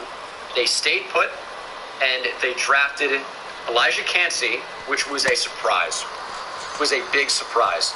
But he is the lightning next to the thunder of Vita Vea. I don't hate it. But you did draft Logan Hall again last year. I was just kind of surprised by it. But line, how about address the offensive side of the ball? You got Baker Mayfield there. You have Kyle Trask. I'm not sure how much you believe in either of them. Just available. Offensive Bergeron is just sitting here. There was speculation he could go as early as the first round tonight. Falls out. And I don't know if he really falls out so much as he's just available. Really good fit for Miami. I think he's the one if he is available. Seahawks at 52. I got to get these linebackers off the board, right? There's some really good ones just sitting there. Drew Sanders, Deion Henley. I'm going Trenton Simpson. They need some linebacker help, and Trenton Simpson is a really, really good one. He is a sideline-to-sideline type guy, plays really well downhill, has the athletic ability to stick in man coverage at times, still kind of finding the feel for zone, but is aggressive, plays fast, plays great downhill. I love Trenton Simpson. I think value for him at 52 is pretty incredible. Bears at 53. This is another one of these top 30 visits that you can follow the breadcrumbs on. And it's at a position they need help with. It's going to be corner, and I'm going to take Tyreek Stevenson from Miami. They need cornerback help. Took a top 30 visit with them. I'm not really going to overcomplicate it more than that. I think that's a pretty good fit for them. Chargers at 54 took Quentin Johnston in the first round. And this one's tough. I think they need edge help. I couldn't really find much on them meeting with any of these guys. It's tough for me to find the value at this position. If I had to guess, I think Byron Young could sneak in around 2 or day 2 at least. But other than that, Derek Hall maybe. I know Isaiah Foskey doesn't really have a ton of fans. I don't know. It's kind of a tough one. It's kind of tough to think of what the Chargers might do. Dude. Use a linebacker as well, so I figured best of both worlds. And I'm giving them Drew Sanders from Arkansas, has played Mike Backer for Arkansas, was a former 5-star edge recruit at Alabama, ended up transferring to Arkansas. And I think he's like a edge rusher slash off-ball linebacker and would fit the Chargers defense. And then with the 55th pick, this is an interesting one. Because I'll tell you, I had Julius Brents here earlier. And I don't know that I'm going to keep this. Because a receiver I absolutely want to fit into this second round is Cedric Tillman. And I think with Jamison Williams going down for 6 weeks due to suspension for the gambling stuff, you could take a receiver. You could take a receiver anyway. You have your slot guy in Amon-Ra St. Brown. You have your big speed guy in Jamison Williams. But getting Cedric Tillman at 55, I think, is pretty good value. And he would offer, a big chain mover, which is someone they don't really have anyway. So Cedric Tillman is with the Lions at 55. Jags at 56. Smith here. I'm going to keep Cam Smith as Julius Brents tumbles down the board a little bit, but he's also sneaking up anyway. His range could be quite wide. I think that you could say that of a lot of the corners. Giants at 57. I didn't really mean to leave these interior offensive linemen and Luke Musgrave on the board. It's just tough to fit them all in. But John Michael Schmitz is here. Luke Whippler's here. If the Jets don't choose to go with the center at 43, I think they could tumble a little bit. Same thing with the Commanders. But they took a potential center in Cody Mock. But it could be Joe Tippmann for upside. John Michael Schmitz, I think, is just going to be a really good player. Joe Tippmann, to me, feels like more of what this new Giants regime might be looking for with the high upside athlete. John Michael Schmitz is quite good.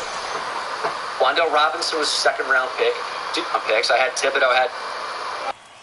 de envío se escribe por sí sola. Donde todas tus pestañas. Dude, I need to wake up and fucking hit. Donde se guardan tus contraseñas. Bienvenido a tu Chrome. Super Wet Jet prevents streaks and heat. I don't know how much longer. Love it or your money back.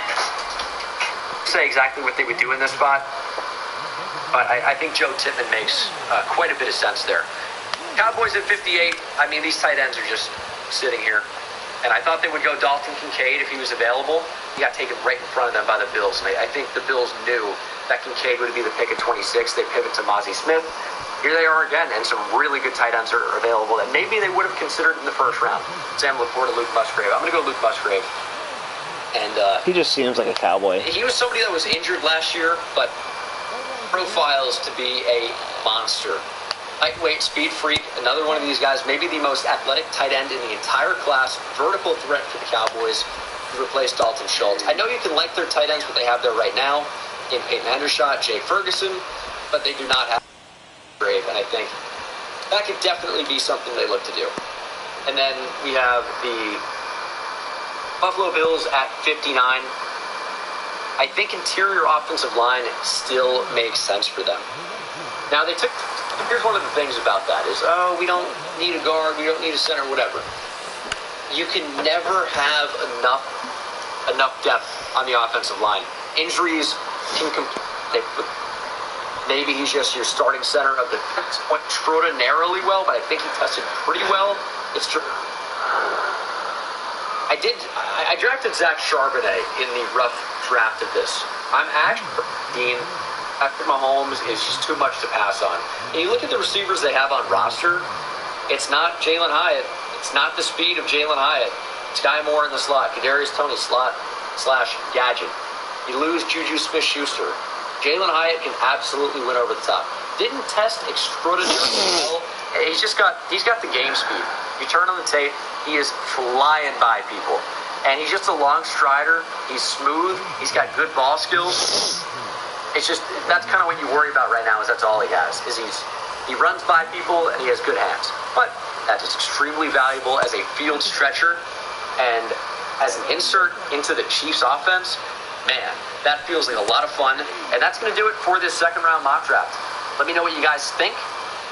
I'm sure it's going to be good. My round 1 mock draft did not go well. Tried to follow too many breadcrumbs, it seems, although I don't know if anyone could have predicted the madness that happened inside the first round. If I even predicted one of those Lions picks, I would have been killed in the streets, without question. We'll talk about that and more later, and I'll see you in the next one.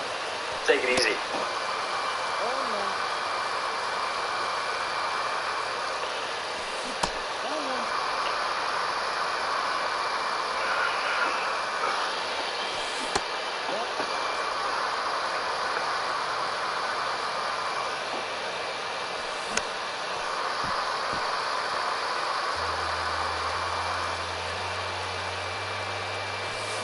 I'm swinging an ass, dude. The WWE Draft takes place tomorrow, and there is a lot of hype surrounding it this year, more than ever before. And the reason is because with Triple H in charge, people are excited and hopeful that this is going to be a true draft that shakes things up for the WWE. And it honestly feels like it's going to be a reset for the entire company, because this is the first time that Triple H is going to completely book things. WWE is even planning on making brand exclusive pay-per-views come back, which is a huge thing that shows you that the draft and the brand split is going to be taken very serious. That is how you know things are going to be different this time around.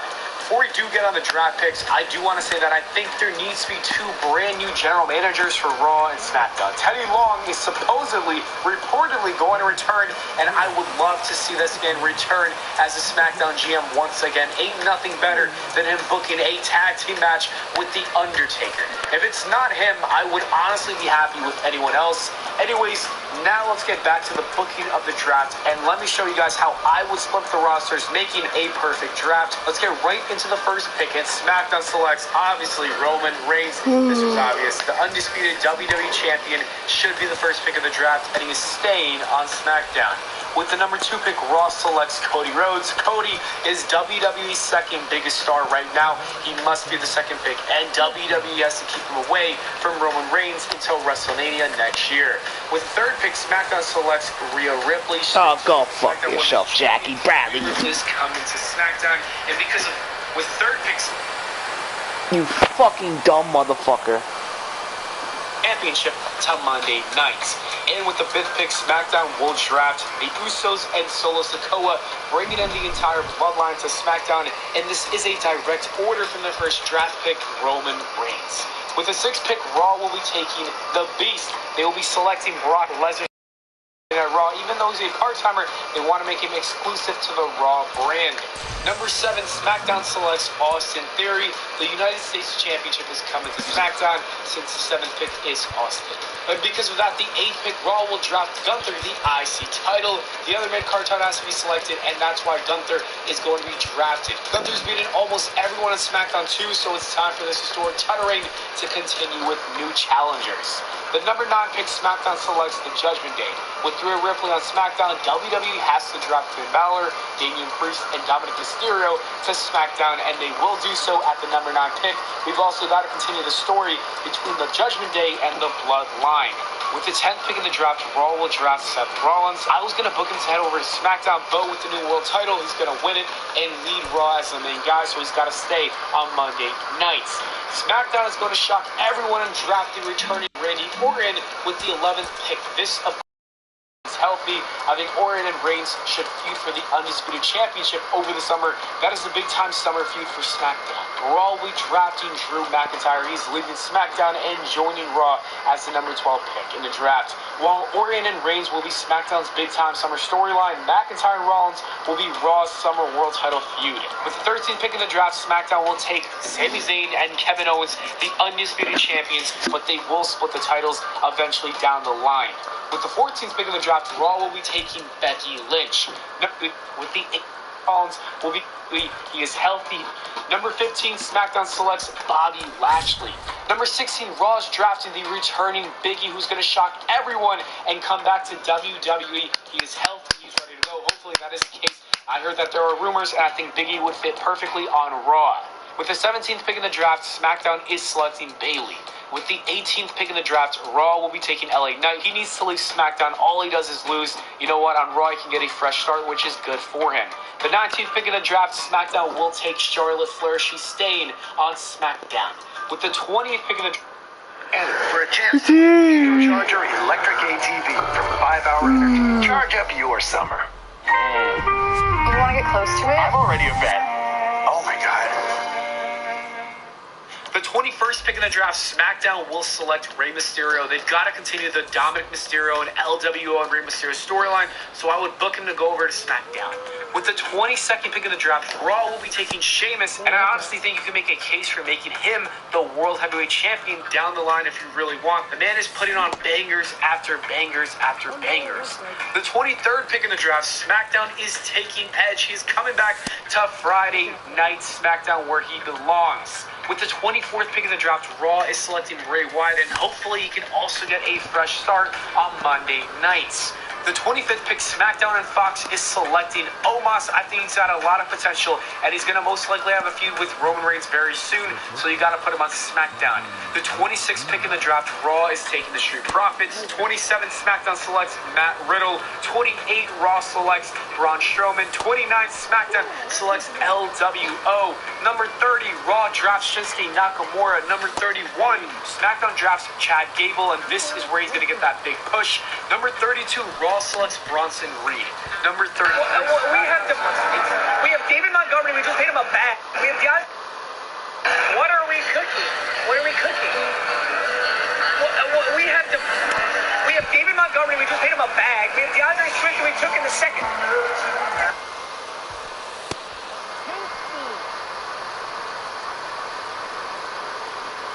Xavier Woods meeting Big E's on Raw, and Xavier is on SmackDown. And with the 34th pick, Raw selects Kofi Kingston, so that separates the New Day even more. I think Xavier Woods has got to shine by himself on SmackDown, and Kofi Kingston is also healing from an injury, so the New Day will be separated for some time. The 35th pick, SmackDown selects the Viking Raiders. The 36th pick, Raw selects Asuka. The 37th pick is Butch, but this time he will be changing his name. He'll be going from Butch to Pete Dunne, and it'll be in the mid-card division. With the 38th pick in the draft, Raw will take The Miz, and I honestly think The Miz can also make a run for that World Heavyweight Championship because honestly, The Miz is very underrated and could be a great champion if they want to make him a champion. If not, he can at least compete for that title. With the 39th pick in the draft, SmackDown will select the Maximum Models. The 48th pick, Raw will take Karrion Kross, and I know he's not doing so great on SmackDown, but I think he needs a fresh start. You got to give him some sort of new character and do something with him on Raw. Maybe that'll help him. The 41st pick in the draft, SmackDown will draft Dolph Ziggler. He's going to SmackDown. It's been a while since he's been drafted to that brand. Number 42, Raw takes Johnny Gargano. He is currently recovering from an injury, but I think once he's back, he'll be a great addition and asset to Monday Night Raw. The 43rd pick, SmackDown takes Mustafa Ali. The 44th pick, Raw will take Tommaso Ciampa, another wrestler recovering from injury, and if anything, DIY could return, and that's why I put them on Raw. The 45th pick, SmackDown takes Alexa Bliss. She's currently away from WWE, but I just put her on SmackDown because I don't want to see her and Bray Wyatt ever, in the same segment. They got to be completely away from each other. The 46th pick in the draft, Raw takes Ricochet. So you know what? You can throw him on Raw in the mid-card division, or you can book him with Braun Strowman. The options are there. The 47th pick in the draft, SmackDown drafts Elias. The 48th pick, Raw will select Liv Morgan and Raquel Rodriguez. The 49th pick, SmackDown takes Baron Corbin, and now we get to some NXT names. Not too many, but just a few, because I don't think Braun Breaker, Carmelo Hayes, or any of those guys are leaving NXT for some time. So the 50th pick, Raw will select Cora Jade. The 51st pick, SmackDown will take Tyler Bate. And the 52nd pick and last pick of the draft, Raw will be taking Pretty Deadly, and that is how I would book the WWE. You thank God you're not booking the draft. You fucking suck. That draft fucking sucks. Thank God he's not booking the show, right, chap?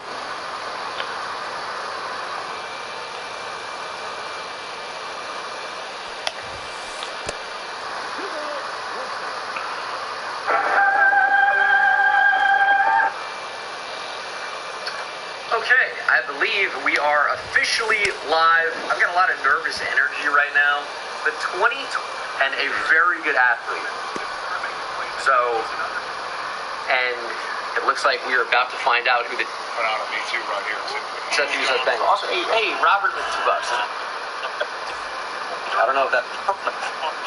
This is fast. That's my junior. Let's get it up. Junior falling to 30, where the Eagles took him. But again, this one I never ended up putting out. There was some craziness in this one. Get it off.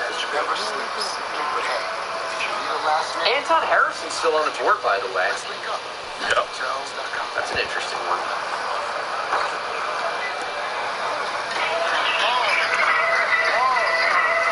Michael Mayer. I guess they do need tight end, right? Yeah, could be. Yeah. Cameron, thanks for the 10. Who do the Bengals take? Evan Ingram was also franchised. Yeah. Brian Brzee could be interesting for Cincinnati. I think Cincinnati takes a tight end. If Michael Mayer is not 27, I think he's 28. NFL Plus breaks through the draft like never franchise. before with exclusive content. I think the Lions picks have been shocking. I get it. Like, I get it, but like... Just trying to build that consistency. NFL Plus. Get it on. The most shocking pick is definitely Jameer Gibbs, though. Sure. Right, sorry I missed your $2 earlier, buddy, or whatever it was earlier. I apologize. Thank you for the $2 now. Inch, again, thank you for the $2. Michael Everett. The Lions took who they assumed were the best players County Commish. Yeah, I'd vote for him. I don't know what his policies are. I want to make that clear. Justin with the 5. Shocking is Christian Gonzalez falling at 17. I thought he would go way before that. Dude, you know what the craziest thing about like that fake joke for Super Chats was? Is it worked so well. Any Super Chatters? So many. Any more Super Chatters? So many. Silent. $5. Current opinion on the. You guys want Bangle to do this next year? Videos on this? Chats. But I do like. Maybe he's thinking about doing this on, not on here. Yeah, Let's we're see going to some keep Super this on YouTube where you need about $100 in Super Chat right now. We're not joking. Steelers did get the highest upside tackle, I agree. Adrian with the 5, top 5 best players remaining. Brian Branch. Nolan Smith. Lions trading back into the first for Will Levis. I think Lions, Joey Porter Jr. and Colts. Or I guess Mike Rams Mayer. too, right? Lions, Colts, Rams. All teams to watch for trade backs. Because you get the 5th-year option. You get him in the first round. Pick is in for the Jags.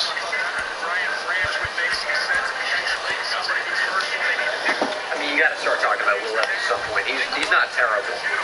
XFL draft stream. I think Brian Branch. There is an XFL video coming from me very soon, actually. Funny enough. On my final one. Carson with 5. Or not. Yeah, Colts took AR. Never mind. My bad. I was just like, oh yeah, quarterback needy teams. I can see that. Derek Damon with 5. What do you think of the Vikings pick?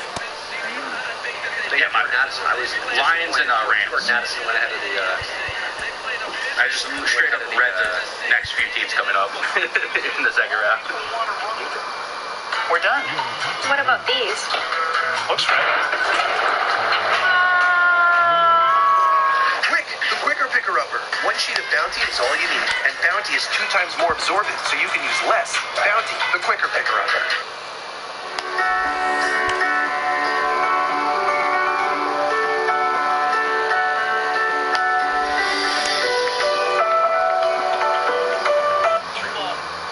And Seattle, I guess, too, yeah. Why is everyone saying mute? You have Snapchat AI why Will Levis is falling. Said, I'm not sure. Have you watched his college games? NFL draft. The Jacksonville Jaguars select Anton Harrison. There he goes. That's the Cam Robinson effect right there. There he goes. As a Bears fan, should be a second starter. No. He got Probably suspended for the year. Yep. Well, maybe. Suspended indefinitely. So he's suspended for however long he is. Michael, thanks for the $5. Silas, thanks for the 2. Seahawks getting Brian Bridge. They might not have to trade up. Oh, use it. Yeah, you see that. Titans have to trade up a lot, though. I mean, you can see they're picking round 2. What is that, pick 10? 1, 2, 3, 4, 5, 6, 7, 8, 9, 10. Yeah, pick 10. Chat, we're gonna play here.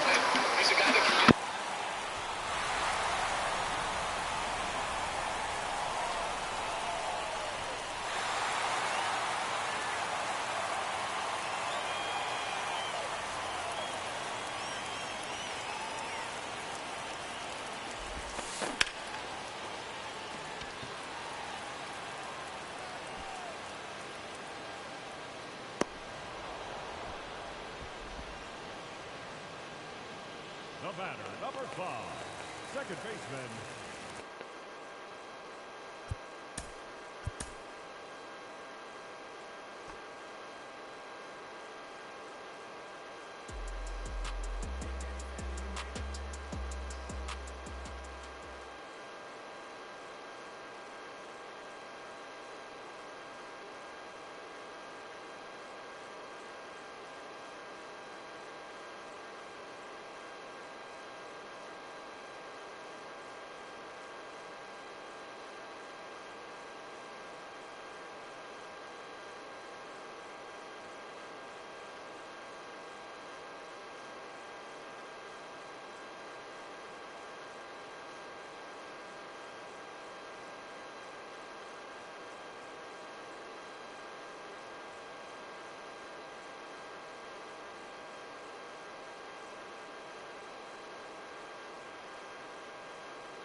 Adam Schefter fucking knows everything. I would say... It sounded like Mayer. It sounded like Mayer here, which makes a lot of sense for them. I mean, you talk about a receiving core that has T. Higgins, Jamar Chase, and now Michael Mayer as a security blanket. And that's a Damn, we're gonna be live for another tight hour. end, shades of Tyler Eifert. The Cincinnati Bengals select Miles Murphy. And it's Miles Murphy! Miles Murphy! Wow! I was sold. I was sold. James, thanks for the 2. That's a good player, though. I like me some Miles Murphy. He's got potential. He's got to play like 2021 Miles Murphy and not 2022. Yeah, that's true. Because just be running at people doesn't work in the NFL. Never would have thought Brazil, Murphy, and Nolan would fall out of the first 2 years ago. That is fair. They might all go here, though. Yeah, New Orleans is a spot for Brazil. Yeah, they might all go in the next few picks here. All right, let me go drain the main vein. All right. Pull some hair out. Sweet. Headset's great. What do you guys think here? Both chats, I guess. Does a team trade into the first round to take a quarterback to get that 5th-year option, or do you guys think these teams don't believe in Will Levis and Hooker as much?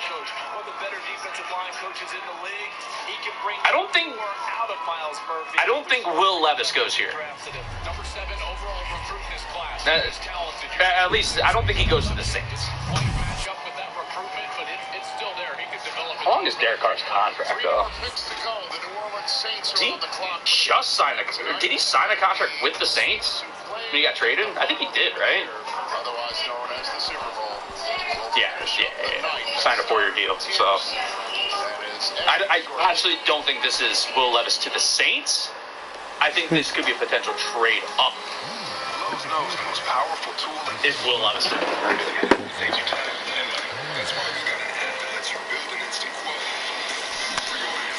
Could have been. Or do you guys think there's a trade up for? I want to see if I can get one or two more wins before. JPJ, Nolan Smith. I mean, we're gonna get the 5 wins tomorrow. No. I want to get the at least 20. Cause I can see like. Damn it. Detroit, LA Rams, and Seattle being like, fuck it, we'll wait till the second. Because I don't want to have like 6 wins tomorrow. And get her and see what happens. But like, the 5th-year option is big. That's my only thing. It's like with the quarterback, and especially having a couple, maybe you want that 5th-year option, right? Even Will Levis, I guess you want to develop these things. Packers trade get Hooker. I don't think the Packers would trade up to get a quarterback. Throw low, man. They're gonna want to see what they. If Will Levis is going in the first round, a team's moving up 29 or 30. Yeah. So it's not looking great on Will Levis. Asaki, Japanese beer. Yeah, I was saying, like, you guys, I was saying to the chat when you guys left it. Will Levis to the Saints, I think, is possible. That's all I'll say. Not definite, but it's good.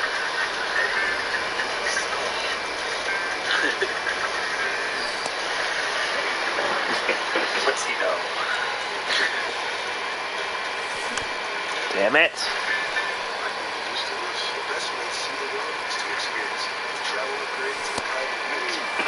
Stetson Bennett to the Chiefs. Hell yeah. Where's Stetson Bennett? I can't believe he's falling.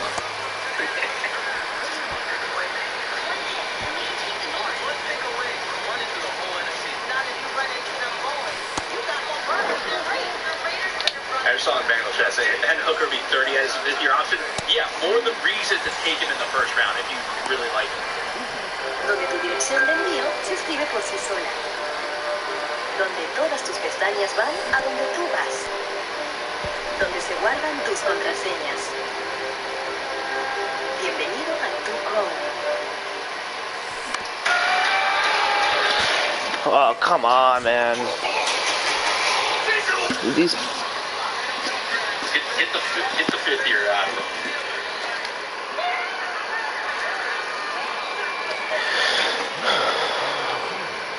You're not excited about anything as a Packers fan? I think you guys got a solid player. I think you got a player that makes sense.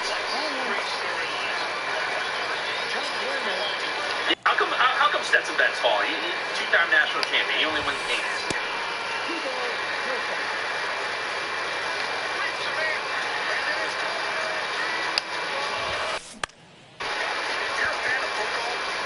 Saints are letting this pick go. I think they're trying to get traded.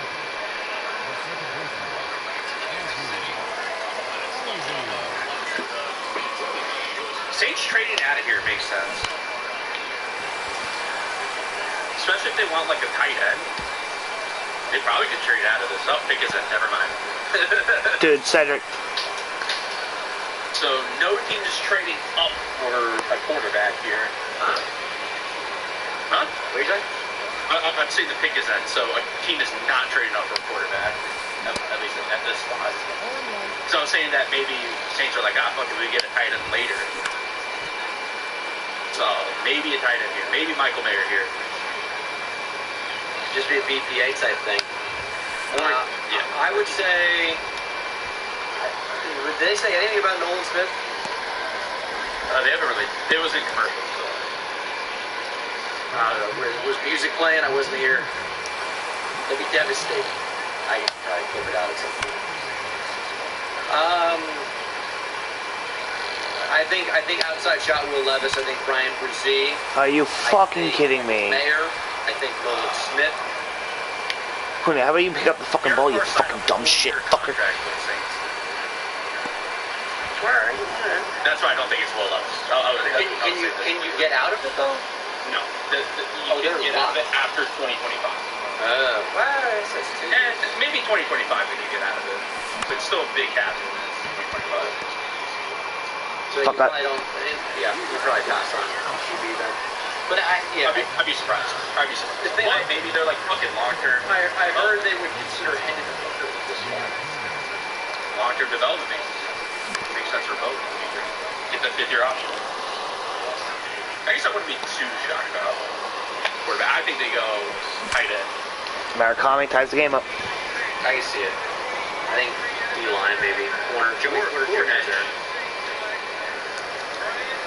Brian Brzee. Okay, there you go. Brian Brzee is so good. Here's the thing. Is this guy had so many, like, I don't want to call it off the field problems because he's not like a troublemaker, but like he had to deal with like some really sad stuff going on in his life and some personal injury as well. He's been through a lot, so you can understand how, you know, maybe 2022 wasn't his best year on tape. This is a former top 5 recruit in his recruiting class that has really flashed. The thing about Brzee, when I watched him, is he doesn't move like a 300-pounder. You can see him on the edge here when we're watching. This guy has some bend at 300 pounds. He's a big dude. He can really, really play. And with interior defensive line, it's not necessarily about the sack totals. My, like, hot take, or not even a hot take, I'll just give you something I could see happen. I could see Brian Brzee having a better career than Jalen Carter. It would not surprise me. Would not surprise me. Yeah, outside, I mean, it's just injury concerns of him. He's a good player. He's number 1 prospect. I couldn't remember if he was number 1, but I knew he was very high. How does day 2 begin? I mean, at this rate, day 2, with the Steelers being number 1 pick there, could begin with Joey Porter Jr. How disrespectful is it that Pittsburgh has not traded up for him yet? Yeah, what's going on? That'd be a fun story. I mean, if the Eagles get Nolan Smith at 30, like, at what point do they think the value is too much? Steelers picks tomorrow. The Eagles, Brown choose tomorrow. The Eagles get Brian Branch, JPJ, Nolan Smith. Are they really just going to build all Georgia defense? So Will Levis got invited to the draft. He's not keeping that too. They were trying to avoid this situation too, from what I was reading.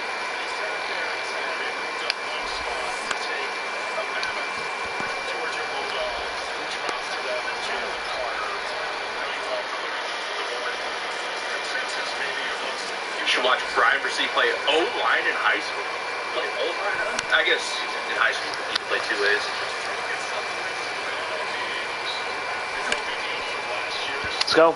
Come on, we got a clutch. We got a clutch. We got a clutch. We got a clutch.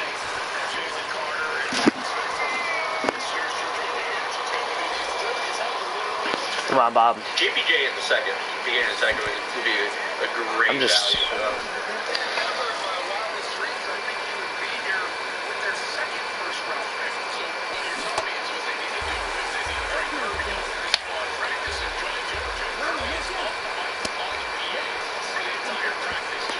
Are you fucking kidding me? Why do I always steal? Because now I'm fucking 0-2. Did they pick earlier? Okay.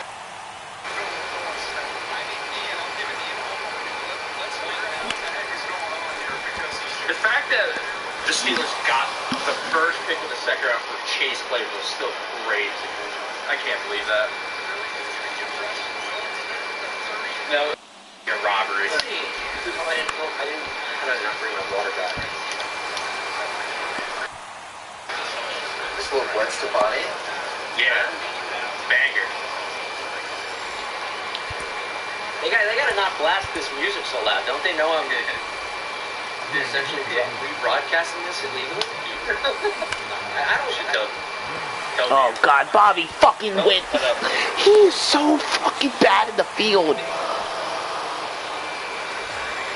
Yeah, and that pick is essentially the final pick of the first round. To like, yeah, this is gonna be quite the finish. And Antonio, we talked about this. Yeah, they don't have Chauncey Gardner-Johnson anymore. That's why I think Brian Branch is. Yeah, Brian Branch makes a lot of sense here. So what was the order on these last year quarterbacks? I sent screenshots of this. I know. No, I forgot. So I had the reaction. The second round mock draft is the first thing, which is good. Okay, I'll do that. Second round mock draft. My bad.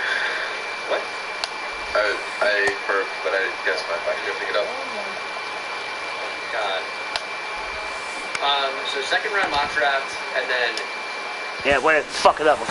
Dude, fuck whoever said fucking change the thermometer. Best picks of the first round. We're cutting best players still remaining, and then ranking every first round pick. But ooh, this could be Osiris. Yes. The first one I'm going to need is the second round mock draft, and then most surprising picks, and then best picks. And Need that again. Just I'll rank it. I'll rank it. Yeah. So, that's Will Levis's chat. Second round mock draft. Most. Oh, yeah, she's a smoke. Holy shit. That's us, man. God damn. Best picks. Good for you. Holy shit. Unfortunately, you didn't go in the first round, but I think you did that. Wow. That is an absolute smoke. You think it's a Nolan?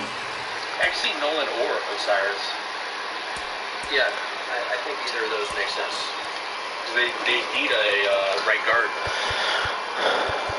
Also, we have been pretty much teetering between 8 and a little over 10,000 views for a lot of the stream. I want to appreciate you guys for being here. Or I want to thank you, I should say. I do appreciate you guys for being here. It's been a pleasure. It's been a lot of fun. I'm going to be live tomorrow on Twitch, twitch.tv/Bengal. I stream quite often, if you didn't know. I can tell you I don't average 10,000 viewers on Twitch. I'll tell you that for free. So if you're interested in some streams, this is no great. Experience more than $300 travel credit from Chase Sapphire Reserve. Dude, there's gonna be so much content in this game too on Friday. New pizza hot dogs, just $6.99. Or my MLB channel, do baseball over there, MLB The Show. Bengal Plays, link as always is in the description. And we do some of that on Twitch too, so check it out. We'll be live for day 2, day 3, twitch.tv/Bengal. It's an hour earlier tomorrow night for rounds 2 and 3, and then day 3 starts, I think, noon or 1 Eastern time. Oh, what time does tomorrow start? Probably an hour earlier 6 today. Central. Okay, an hour earlier today. Yeah, hour earlier. Yeah, I'll be live tomorrow too. Me and Gene at least chilling. I should be around. Hopefully. Day 2 is usually a little bit more chill. Well, Things fly faster. Yeah, I think day 3 is like, I don't want to say it's Day 3 is like super. It's not because like day 3 is a lot of like, here we are from this like landmark in the area, and it's a bunch of people making the pick. Oh my head is. Oh, is that Mama Kelsey? Looks like it. That's the Dude Perfect guys. Yeah. And they're so big they get to announce a first round pick. Body fucking wet. What is their religion? So these are Texas guys. I like how I get it because they're in Kansas City. Travis's mom while announcing the Eagles pick.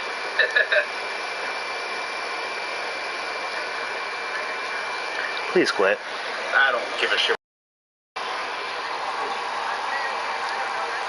Why are they doing this on stage?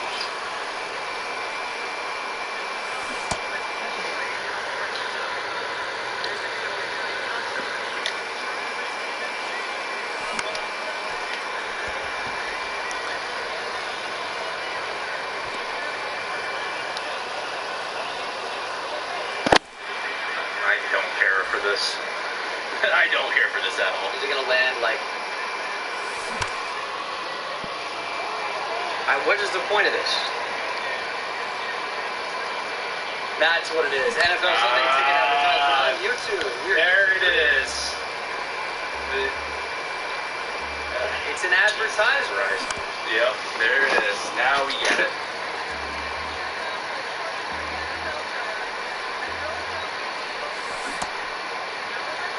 Okay, there we go. Nolan Smith. And 30. Eagles did pretty well this year.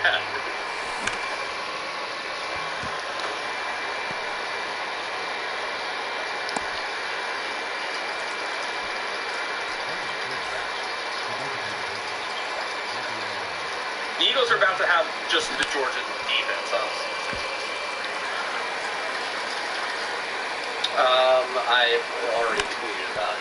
Calling it now, the Eagles will get... The Eagles are just the Georgia. I'm out. Fuck, he would go to third.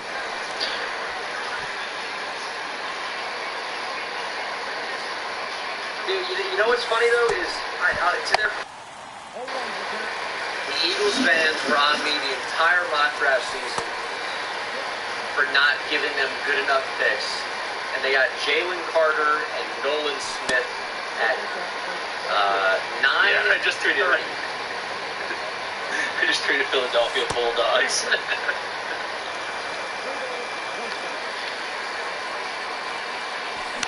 Oh my god, I swung at that. What's he going here?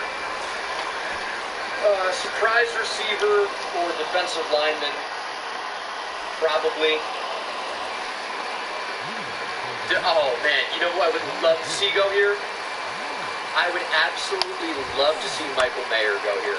Because I talked about the potential of him going to KC, and I got shit on. And I... Really? Oh yeah. I was thinking about this earlier today. I'm like, what if the Chiefs just took another tight end? Because that would make their offense even better. And Travis Kelce is not young. He's like 34? He's not young. He's been around a long time. Travis Kelce is turning 34 in October. Tight end would not be a bad idea. Dude, Ohtani was 10 feet short of the cycle. It looked like he hit a bomb. Everyone thought that was gone.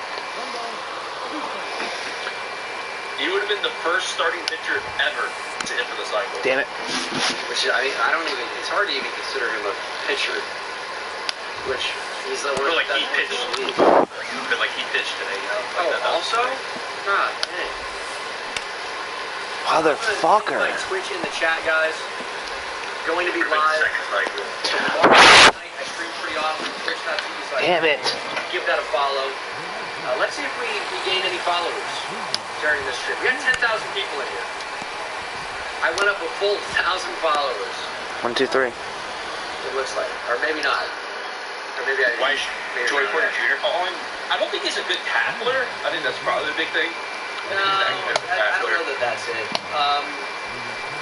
Maybe just like overall ball skills isn't as good either. He's a little grabby. He's not like the craziest athlete. Yeah. You need the right scheme for him. He's a press man corner. Hold on a minute. This fucking controller. I gotta buy a new one. We'll have to see.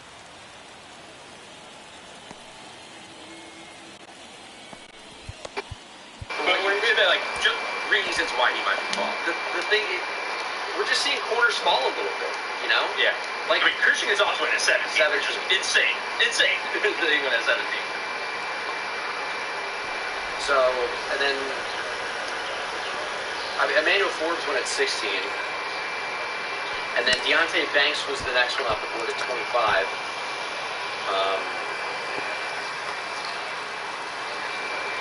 I mean, is Joey Porter Jr. really going to fall to 32 right to the Patriots tomorrow night? It would be hard to believe they don't take it. Why do you say Patriots, Who do Bengal? I think this is? I'll tell you who Steve Spagnuolo will probably like is Keon White or Felix Onyedika-Uzomah. They typically wouldn't go for a guy like B.J. Ojulari, but I think he's really good. I think this is Onyedika-Uzomah, Keon White, surprisingly, who is here, by the way. He was a draft invite. He should be there. Or Michael Mayer. Be very interesting. Mayer, JPJ, Cam Smith, or even Jalen Hyatt. All four of those guys for the Chiefs, to be fair. Yeah. I think I like all four. All four of them make sense. It could be an outside shot to take Jalen Hyatt.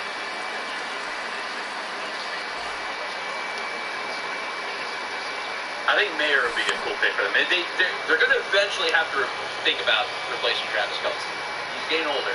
Like I said, 34 and not.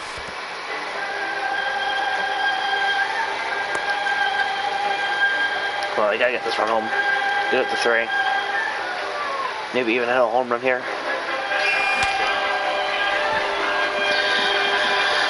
I said maybe even take a home run here. Sleep better with a new mattress from Raymore and Flanagan. Get incredible savings. Not only is he going into his age 34 season, it's like this is a guy who has a career after football. He does not need this, which matters more nowadays when all the look at the career Pat McAfee's put out for him. Pat McAfee's awesome, and you're telling me you wouldn't watch Travis Kelce's show if he had one? I'm not going to say I would prefer one or the other because it's tough to say, but Travis Kelce's a really good personality as well. I didn't even explain. He wants to have a show. I mean, he's going to thrive in that and make pretty good money doing it. And at what point do you say, I'm 34, I'm tired of taking a beating? But they're still in a Super Bowl window, obviously, every year with Patrick Mahomes. So. But you could prepare for life after. Because is he going to be at the top of his game at 38 years old? I don't know. And that's the rookie contract life, plus another year. And Michael Mayer is really good. You're thinking Roshan Johnson? Hook 'em horns. Hook 'em, brother. This is packed. I mean, they said 125,000 people showed up. What the fuck had I hit? Like having a draft after you win the Super Bowl. Yeah. Yeah, you're gonna get this turnout. Tops now. Oh.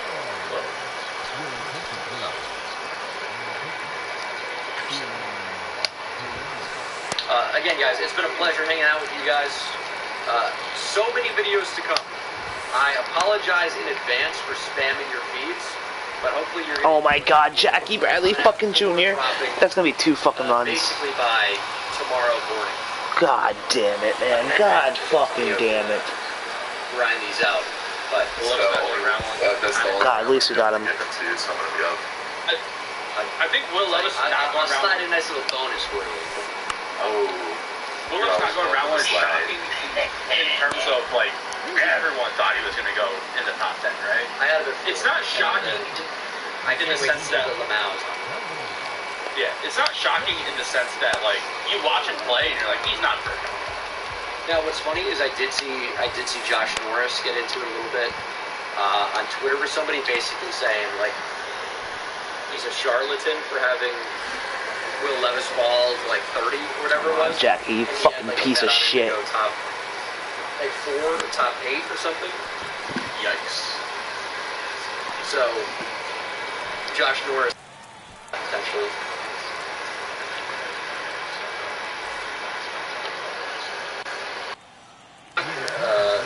Is going to be mine. But everyone else's will be too. So, I don't feel too bad about it. Except for Daniel Jeremiah, who once again somehow predicted the top 3. He just knows too much. How do you have the Texans trading up to 2 or trading up to 3 after taking Stroud at 2, which nobody had? Lance Erline, who's plugged into Houston, said it's not Stroud or Levis. It's not either. And he did it anyway. It was right.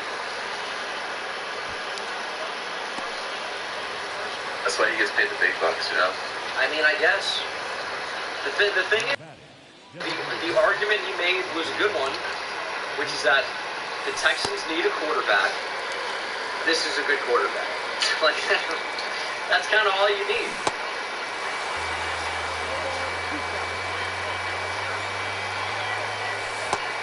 Clark Hunt.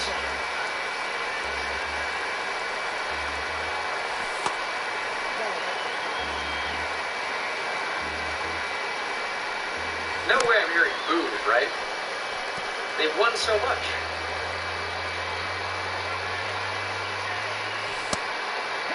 How comes someone with like the super hot life, right? Like Kansas or Missouri? We lifted Kansas. Yeah.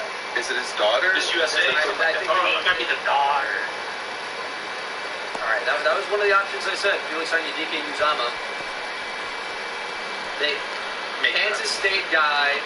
They keep him fairly local. And yeah, I think his wife and daughter were both Miss Kansas. Damn it. That is a fun storyline to end this first round. Felix Anyedike Uzama stays local, and he's a good player. I mean, this is someone I showed to Wheels like not over a year ago, but probably 8 or 10 months ago, because he put up that 5 or 6 sack game versus TCU. I think he only got credit for 4 of them. And Anyedike Uzama's a beast. Great. He showed up to Kansas State at like 200 pounds, by the way. Yet is up to 255, 260. Oh, he's from Kansas City? That's pretty sweet. Are you fucking kidding me? He kind of look nasty. Yeah, he's a beast. And he fits the profile of what Spags likes with his edge rushers. They're not like the bendiest, and not that he can't do that, but he likes the big dudes, the power, and that is Felix Anyedike Uzama.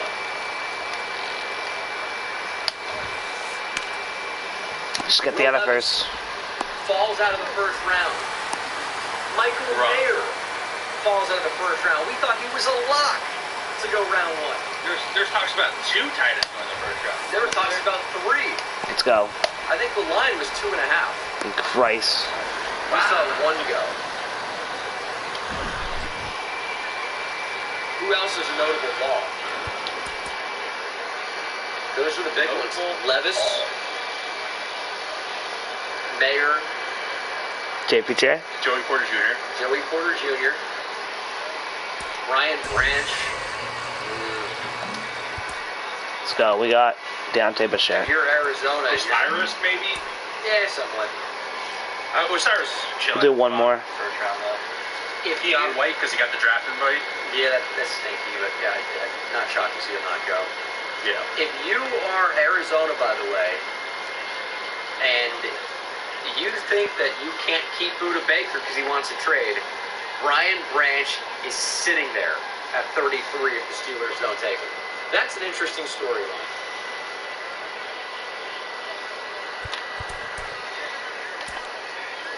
That's going to be an interesting day tomorrow. All right, next up, guys, second round mock draft will be uploaded on this channel tonight. Tonight, stay tuned. And then we'll have basically best and worst picks of the first round coming up, as well as ranking every first round pick. Thank you so much for watching the stream. Hit that subscribe button if you're not subscribed already. Live on Twitch tomorrow. If you come here, you're going to be disappointed. Twitch.tv/Bengal. Thank you so much for watching, and I'll see you in the next one. Take it easy. Bang, bang. See you soon.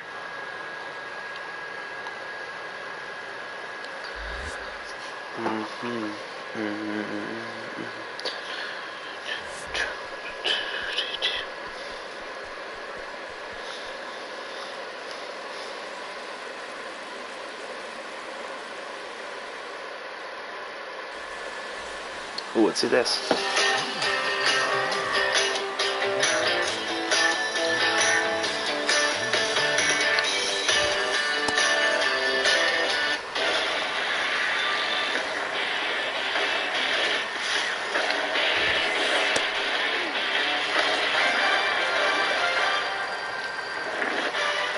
How about this, Chuckster? Just 11:03 Eastern time here in Atlanta. Hey, 11:30, Kenny. Dude, I know what the fuck is up with my right stick. It's one game. That's fine. It's one game. I know, but we've got 4 segments. We've got content. We've got things to do. We got things to talk about. You know, just relax. Hey. It'll like 11 o'clock is early. It'll be fine. 11 o'clock at night. Dude, what the fuck? Kenny, 11:30, we walking out of here. How old are you getting to be? 11 o'clock at night is still late. Late, man. How about your Bulls and Celtics tonight? Getting it done on the road. Impressive. The best team won. You know, they screwed around the other night. It was like lollygag, and then Trey went. Lollygag. Yeah, then Detroit went crazy down the stretch, but they had a better team. Dude, what the fuck? The fun starts. 11-0 run in the fourth quarter, critical in this one for the Celtics as we can. Dude, what the fuck?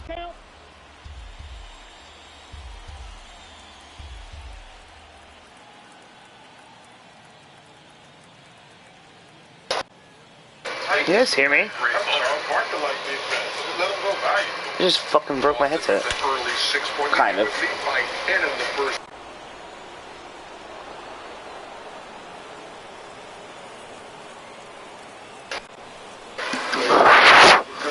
Hold on a minute. I just fucking... I'm getting pissed on my fucking right stick. 1-point game after... I'm getting pissed on my fucking right stick. 1-point game after... Like, what the fuck?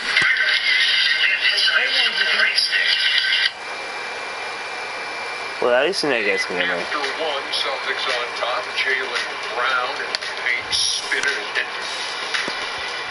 Sucks that we're losing by 1 right now. Bogdanovich off glass. And then Trey.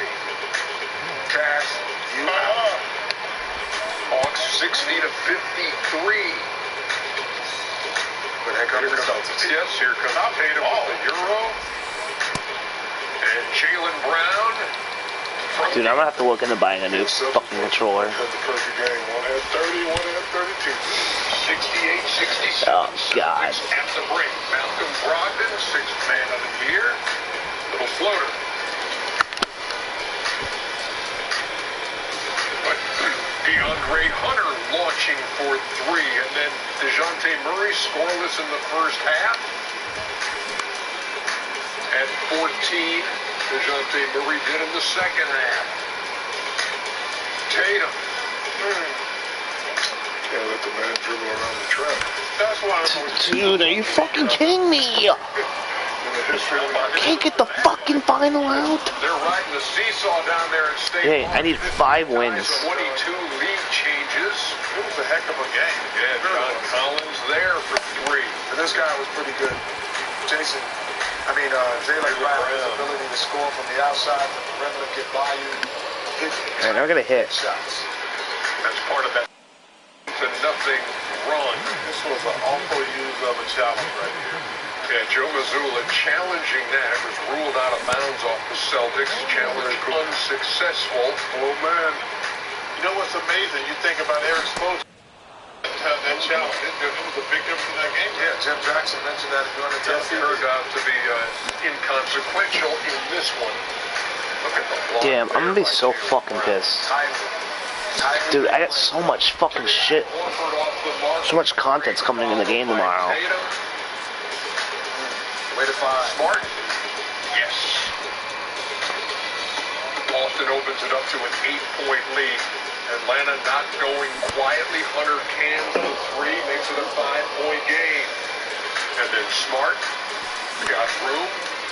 Passed the last 2. Gave took it to the rim himself. Trey Young couldn't find a My right stick's fucking broken. And then you had this. This was one of the dumbest things I've ever seen. I'm gonna have the Celtics wearing cuffs, man. Ernie, they were talking about how hard this ball to get. It ain't that damn hard.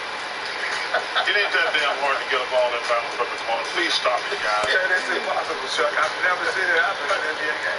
I've never seen anybody throw the ball in the Like 3 times. No. And then eventually just threw it over everybody and out. I sit back there, they were talking about how hard it is to get the ball. It ain't. Dude, Jackie Bradley Jr. is showing up. It's hard as you're 5'1" taking the ball. Yeah, that was the thing that was stupid. Well, yeah, switch the inbounder and the same thing. But I'm saying, why do you have a little leprechaun throwing that ball in the first place? Boston Celtics win it 128 to 120. Yeah, this is gonna be the last They game. win the series 4 games to 2. Tatum and Jalen Brown. Dude, I need to win 5 more games. They went for 30 plus in the same game for the first time. Dude, are you? I didn't even fucking.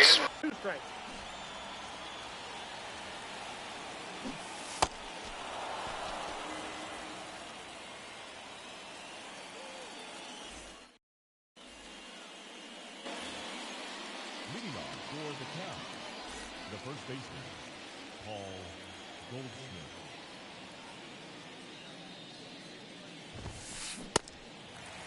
0-1's the count.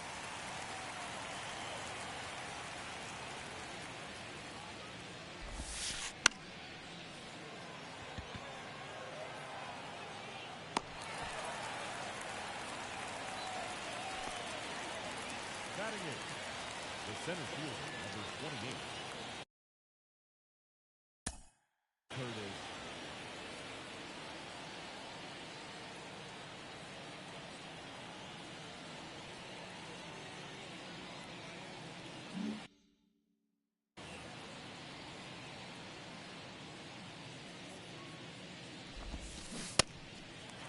Oh and 1.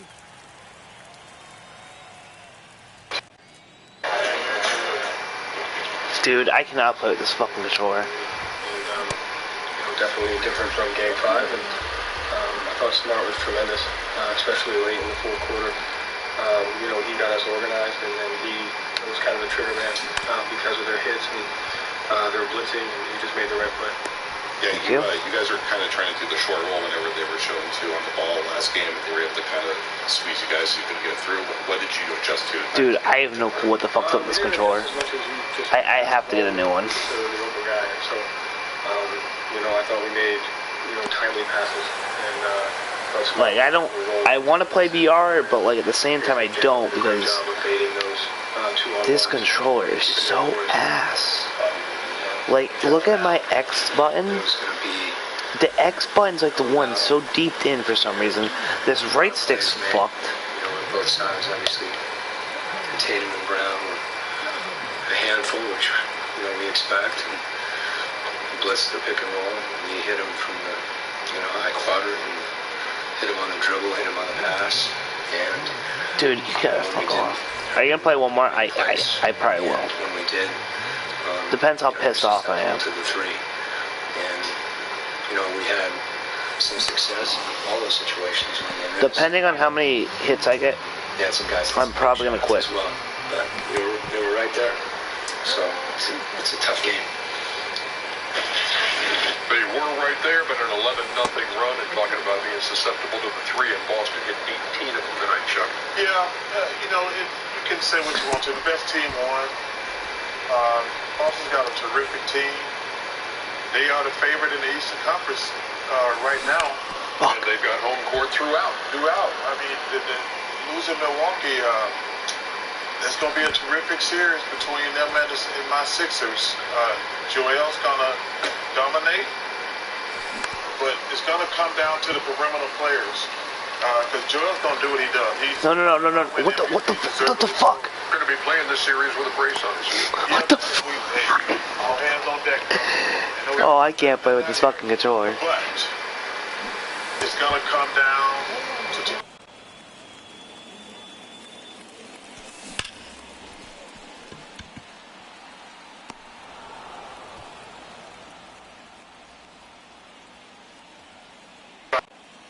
I'm gonna have to put it in new order and for controller. Yeah, you got to score out this simple game, but who are they going to put on tape? Who are they going to put on ground? I would say Tobias Harris is going to put guard tape. Yeah, I'm not playing with this shit. Maxey will probably. Where is it? What's your other alternative? I'm just saying that.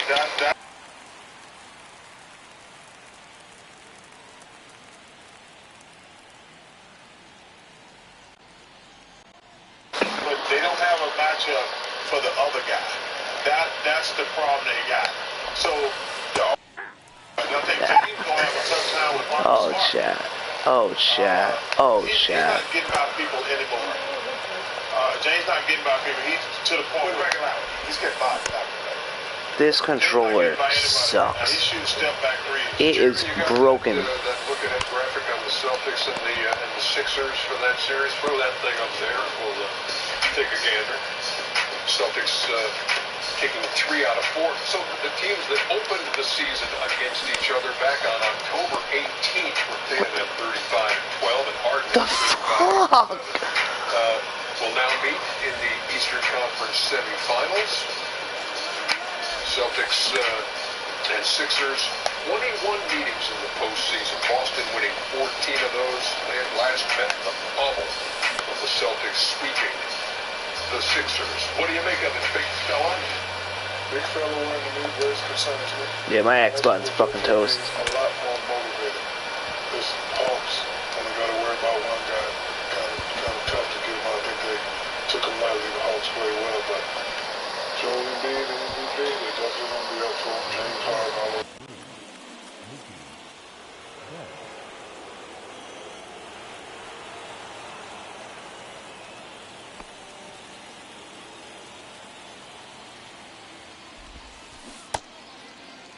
What do you got?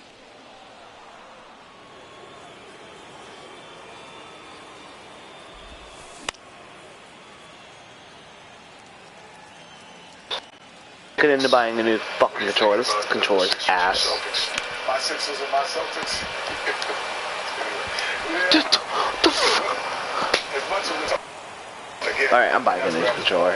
Fuck this. Fuck this. I don't think there's anybody who can guard Embiid. And so now you have to double on a lot of occasions. And that's what frees Maxey to buy his house. Which we saw in the Brooklyn series time and time again. For open shots. They're not going to double him. They're going to let him get 52. Yeah. They're going to let it. I said that last series, you know, that, well, I don't know what the hell Brooklyn was doing. Alright, I'm buying a new controller. I don't know what the fuck is going on. Had fires going everywhere. So I let you up, but you're not going to win a game at 52. I might go to... Yeah, but that's a different animal. This team got better players than the Bucks, other than Giannis. Wow, they do. Amazon. I'm not saying that, but I'm saying Boston. Well, we don't know that. But I'm saying, but that was in the past. We're looking right now further. You don't think Browns a championship team? I thought they were, but they clearly not. But I'm telling you, Yeah, I'm not playing with this shit. they're better. You take away Giannis, they're better than anybody by far that the Bucks got. Not even close. 128, 120. That's your final score. Boston in 6 over Atlanta. Chuck can spell any word with the word E. Papa Demetrio. Trio. You got it right the first time. This controller wasn't come till Monday. Watching Chad get CPR. I'm also not spending... It was dodgeball. I can't play with it, chat. When we come back, we'll revisit the comments Giannis made last night after the Bucks were KO'd by the Heat. My right X button is just jammed in there.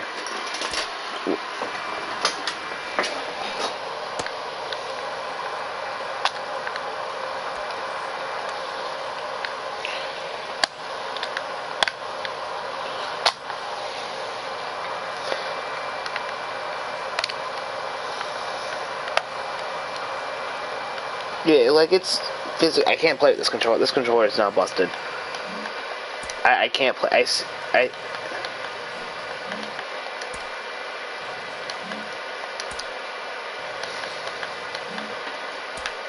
like it is physically jammed in. Okay, I gotta find a new controller now. Great, fucking great. I gotta go buy a new fucking controller because this controller sucks.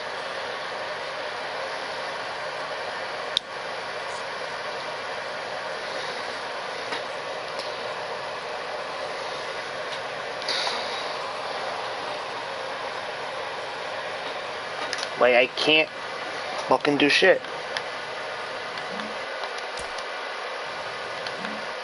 Like, look, I can't. It's not me, chat. It's the fucking controller.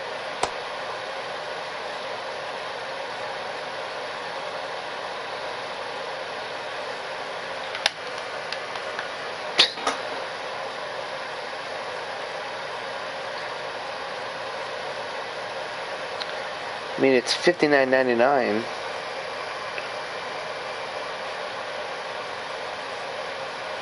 Like, I'm not spending $59 on a PS4 controller.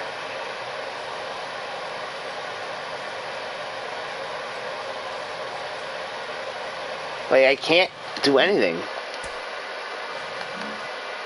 Like, I'm pressing... Like, that X... Oh my god, I can't do anything, chat. So then I'm not gonna be able to... It's fucking jammed in there. I can't get it out.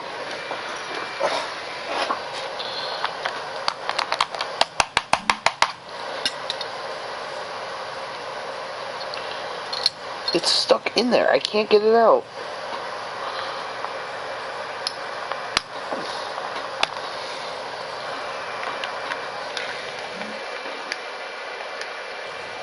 Alright, got it out. But like, I'm not playing with this shit.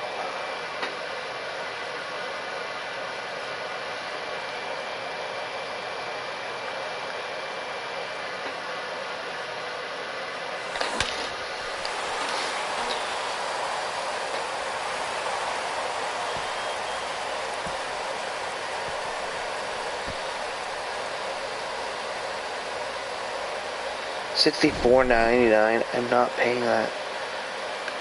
I'm paying $59 for a fucking controller.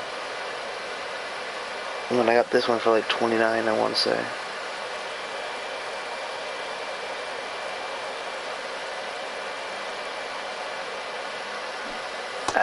Yeah, this controller is so fucked. I didn't even press a button.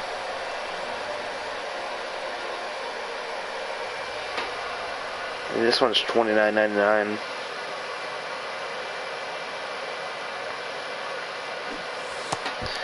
Yeah, like, I can't play with this controller, chat. Like, I seriously can't. I'm not even pressing any button to swing, so... Take a trip to Target.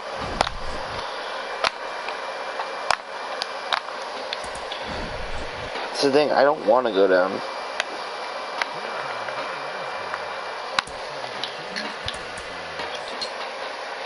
I'd rather order it because it comes to my house. I mean, I really do not want to go down to Walmart.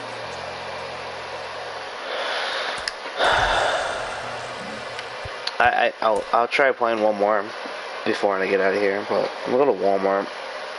It's the X button. It's so fucking...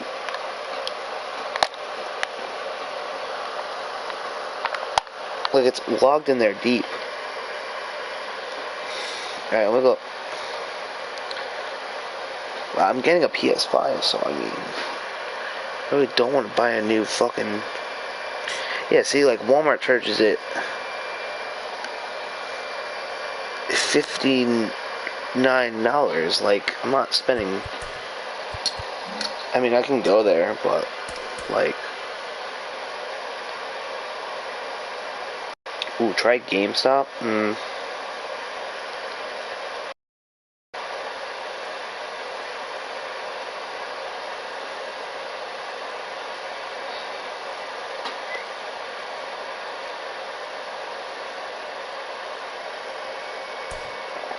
I mean, I can get this red one for like $59, but like, I'm not gonna spend $59 on a fucking controller. I mean, if I play live tomorrow and I'm like, fuck it, I'm not using this controller, then I'll just spend the money, I guess. I mean, because I'm probably gonna give this to my sisters, my PS4 at least. Just spend the $59. Yeah, but do I really do? Maybe I do.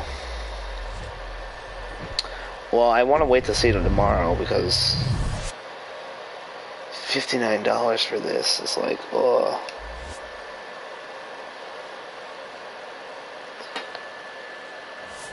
Like, oh. Alright, let's see.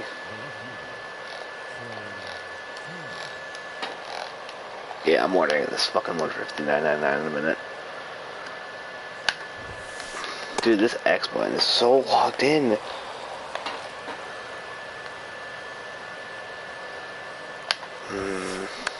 I'm gonna have to commit to it. $58.99. This thing is a piece of fucking garbage. Like, the X button, it is so logged in. It's not the controller, dude. No, dude, like, when I come up the bat, it's like fucking swinging every fucking time. I'm trying to get it out, but Yeah, see, it's just pressing fucking X. I can't play like this, dude. I'm gonna spend $59 fucking on a controller. I really don't want to. I'm trying to see if there's anything cheaper.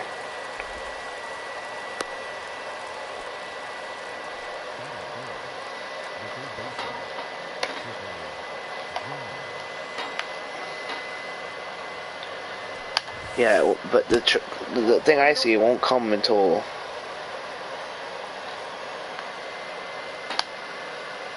I just.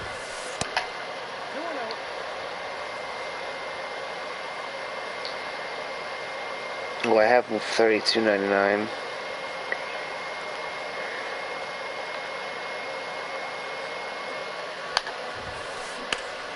Well, yeah, the charger is not the problem.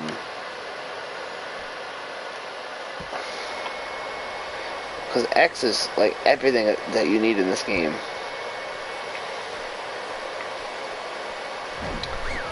I see one for.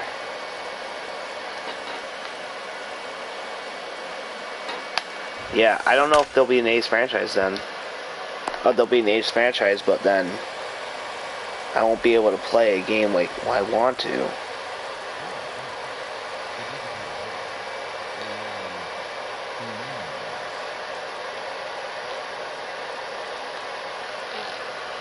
I'm gonna see how I do at hitting. If hitting is like I'm not pressing a fucking button. Yeah, see, I'm trying to throw the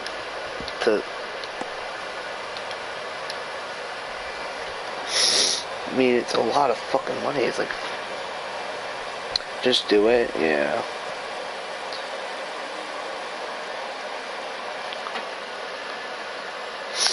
Like, if I'm trying to go 12-0 and shit, and I have this shit fucking swinging when I don't want to swing. I found one for $11.99.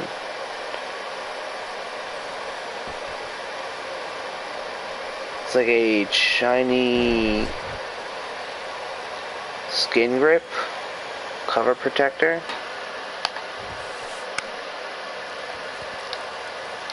Alright, we'll see.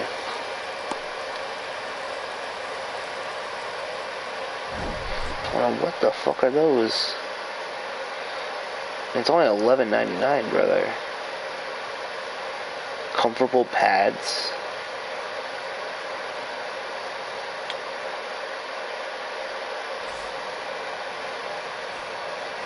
I think I might have found one for $11.99 that I can get. Okay. So I think I might get the one for $11.99 and just call it, because I mean, I'm hitting, it's not like it's automatically swinging.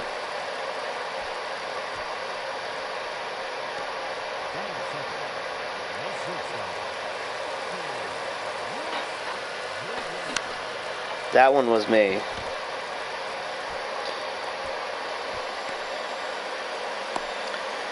I think, unfortunately, I'm gonna get the one. I have to get a new one, chat. Like, I can't be playing with this fucking broken piece of shit.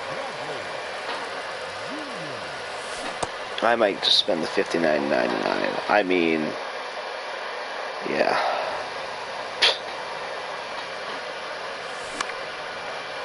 I'm gonna do it. I got paid, so I mean, I got to. Yeah.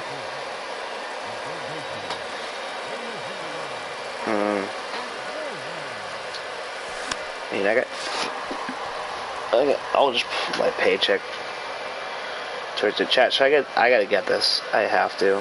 This controller is broken. Like R1's too broken. Yeah, I'm gonna buy it. Had a cart. No thanks. Proceed to checkout. 6313. Place the order. Yeah. It's also because R1's also broken. Now I'm sick of having a broken R1. I don't know how the R1 broke, and this X is fucking pissing me off. It's gonna be here Monday, so Maybe he'll get here early. We'll see. That's gonna be here Monday. So, yeah, I'm getting cream now because I'm trying to test it out.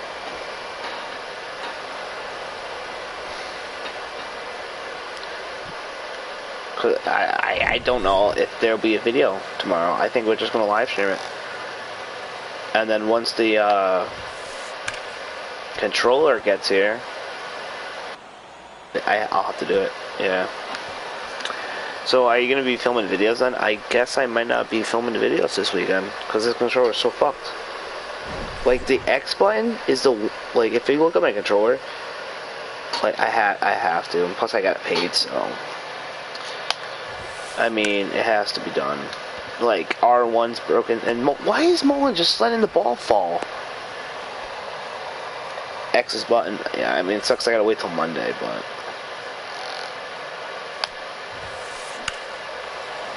Dude, this kid's hitting every fucking home run. Alright, chat. I'm gonna call it a night. But I'll see you all probably tomorrow. I want to hit. I seriously want to fucking hit. It looks like we're fine. I should be able to play tomorrow. But I just had to get a new controller. That's like I need to stop breaking controllers too.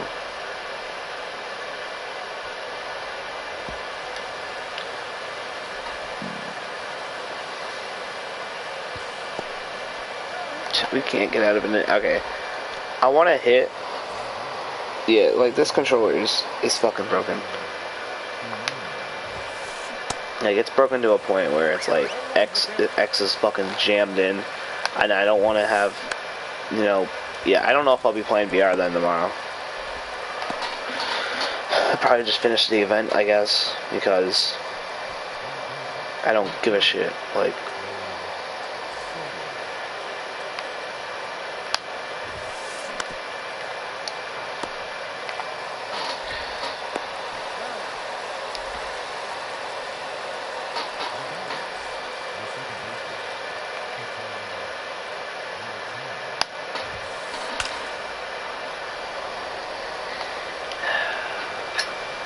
he's just hitting every fucking thing.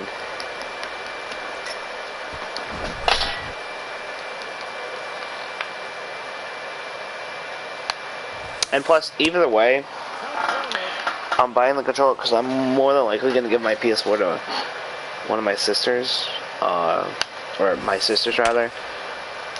They'll just have to buy one of them on their own, and then I'll give them whatever controller they can just go buy one of their own. Yeah, I think I'm gonna give it to one of my sisters because I guess they want it. I don't know. I don't give a shit. I just want my fucking credit card removed. That's all I'm gonna say. I mean, the controller's working now. Oh my god, we had just not even go for it. Just not even go for it. Yeah, so the new controller's gonna be here Monday. Which sucks, cause so then what I might do, you see, like, yeah, this controller is just fucked.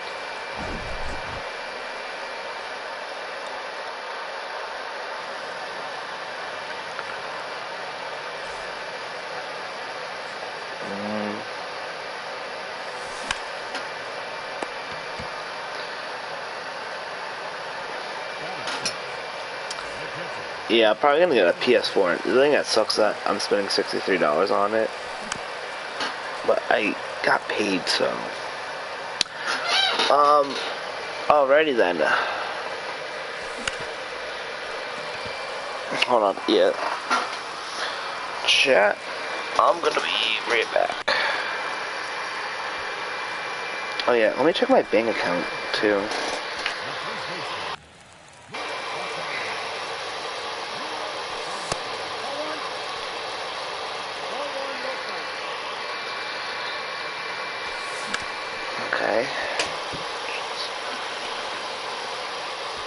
Oh, yeah. Sure.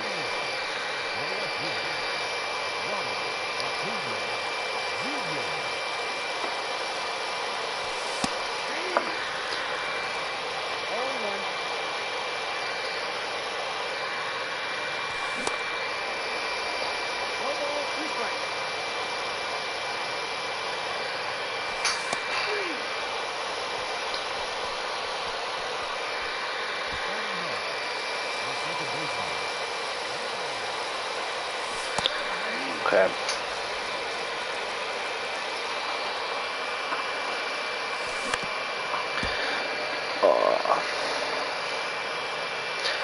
Alright, chat. I'm gonna get out of here. Love y'all. Appreciate. Yeah, man. Yeah. Yeah, I'm gonna quit.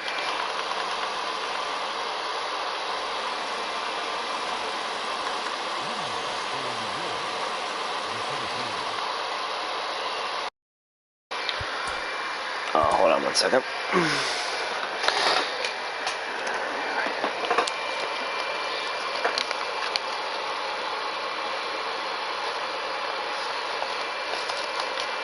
Dude, I need to stop. Whenever I get mad, I just gotta put the fucking controller down. Stop fucking just going to break it, you know what I mean? Dude, I spent so much money on fucking controllers. Yeah, but chat, I gotta get out of here. I gotta get going to bed here, so.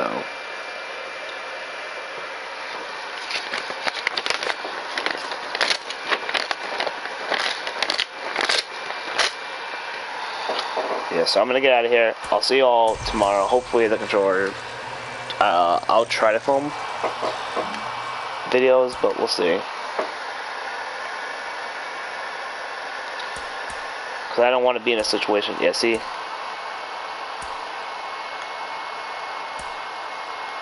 it's just pressing.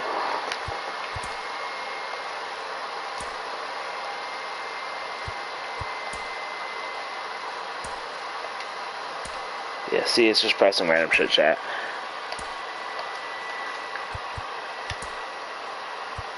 Who do I have at second base?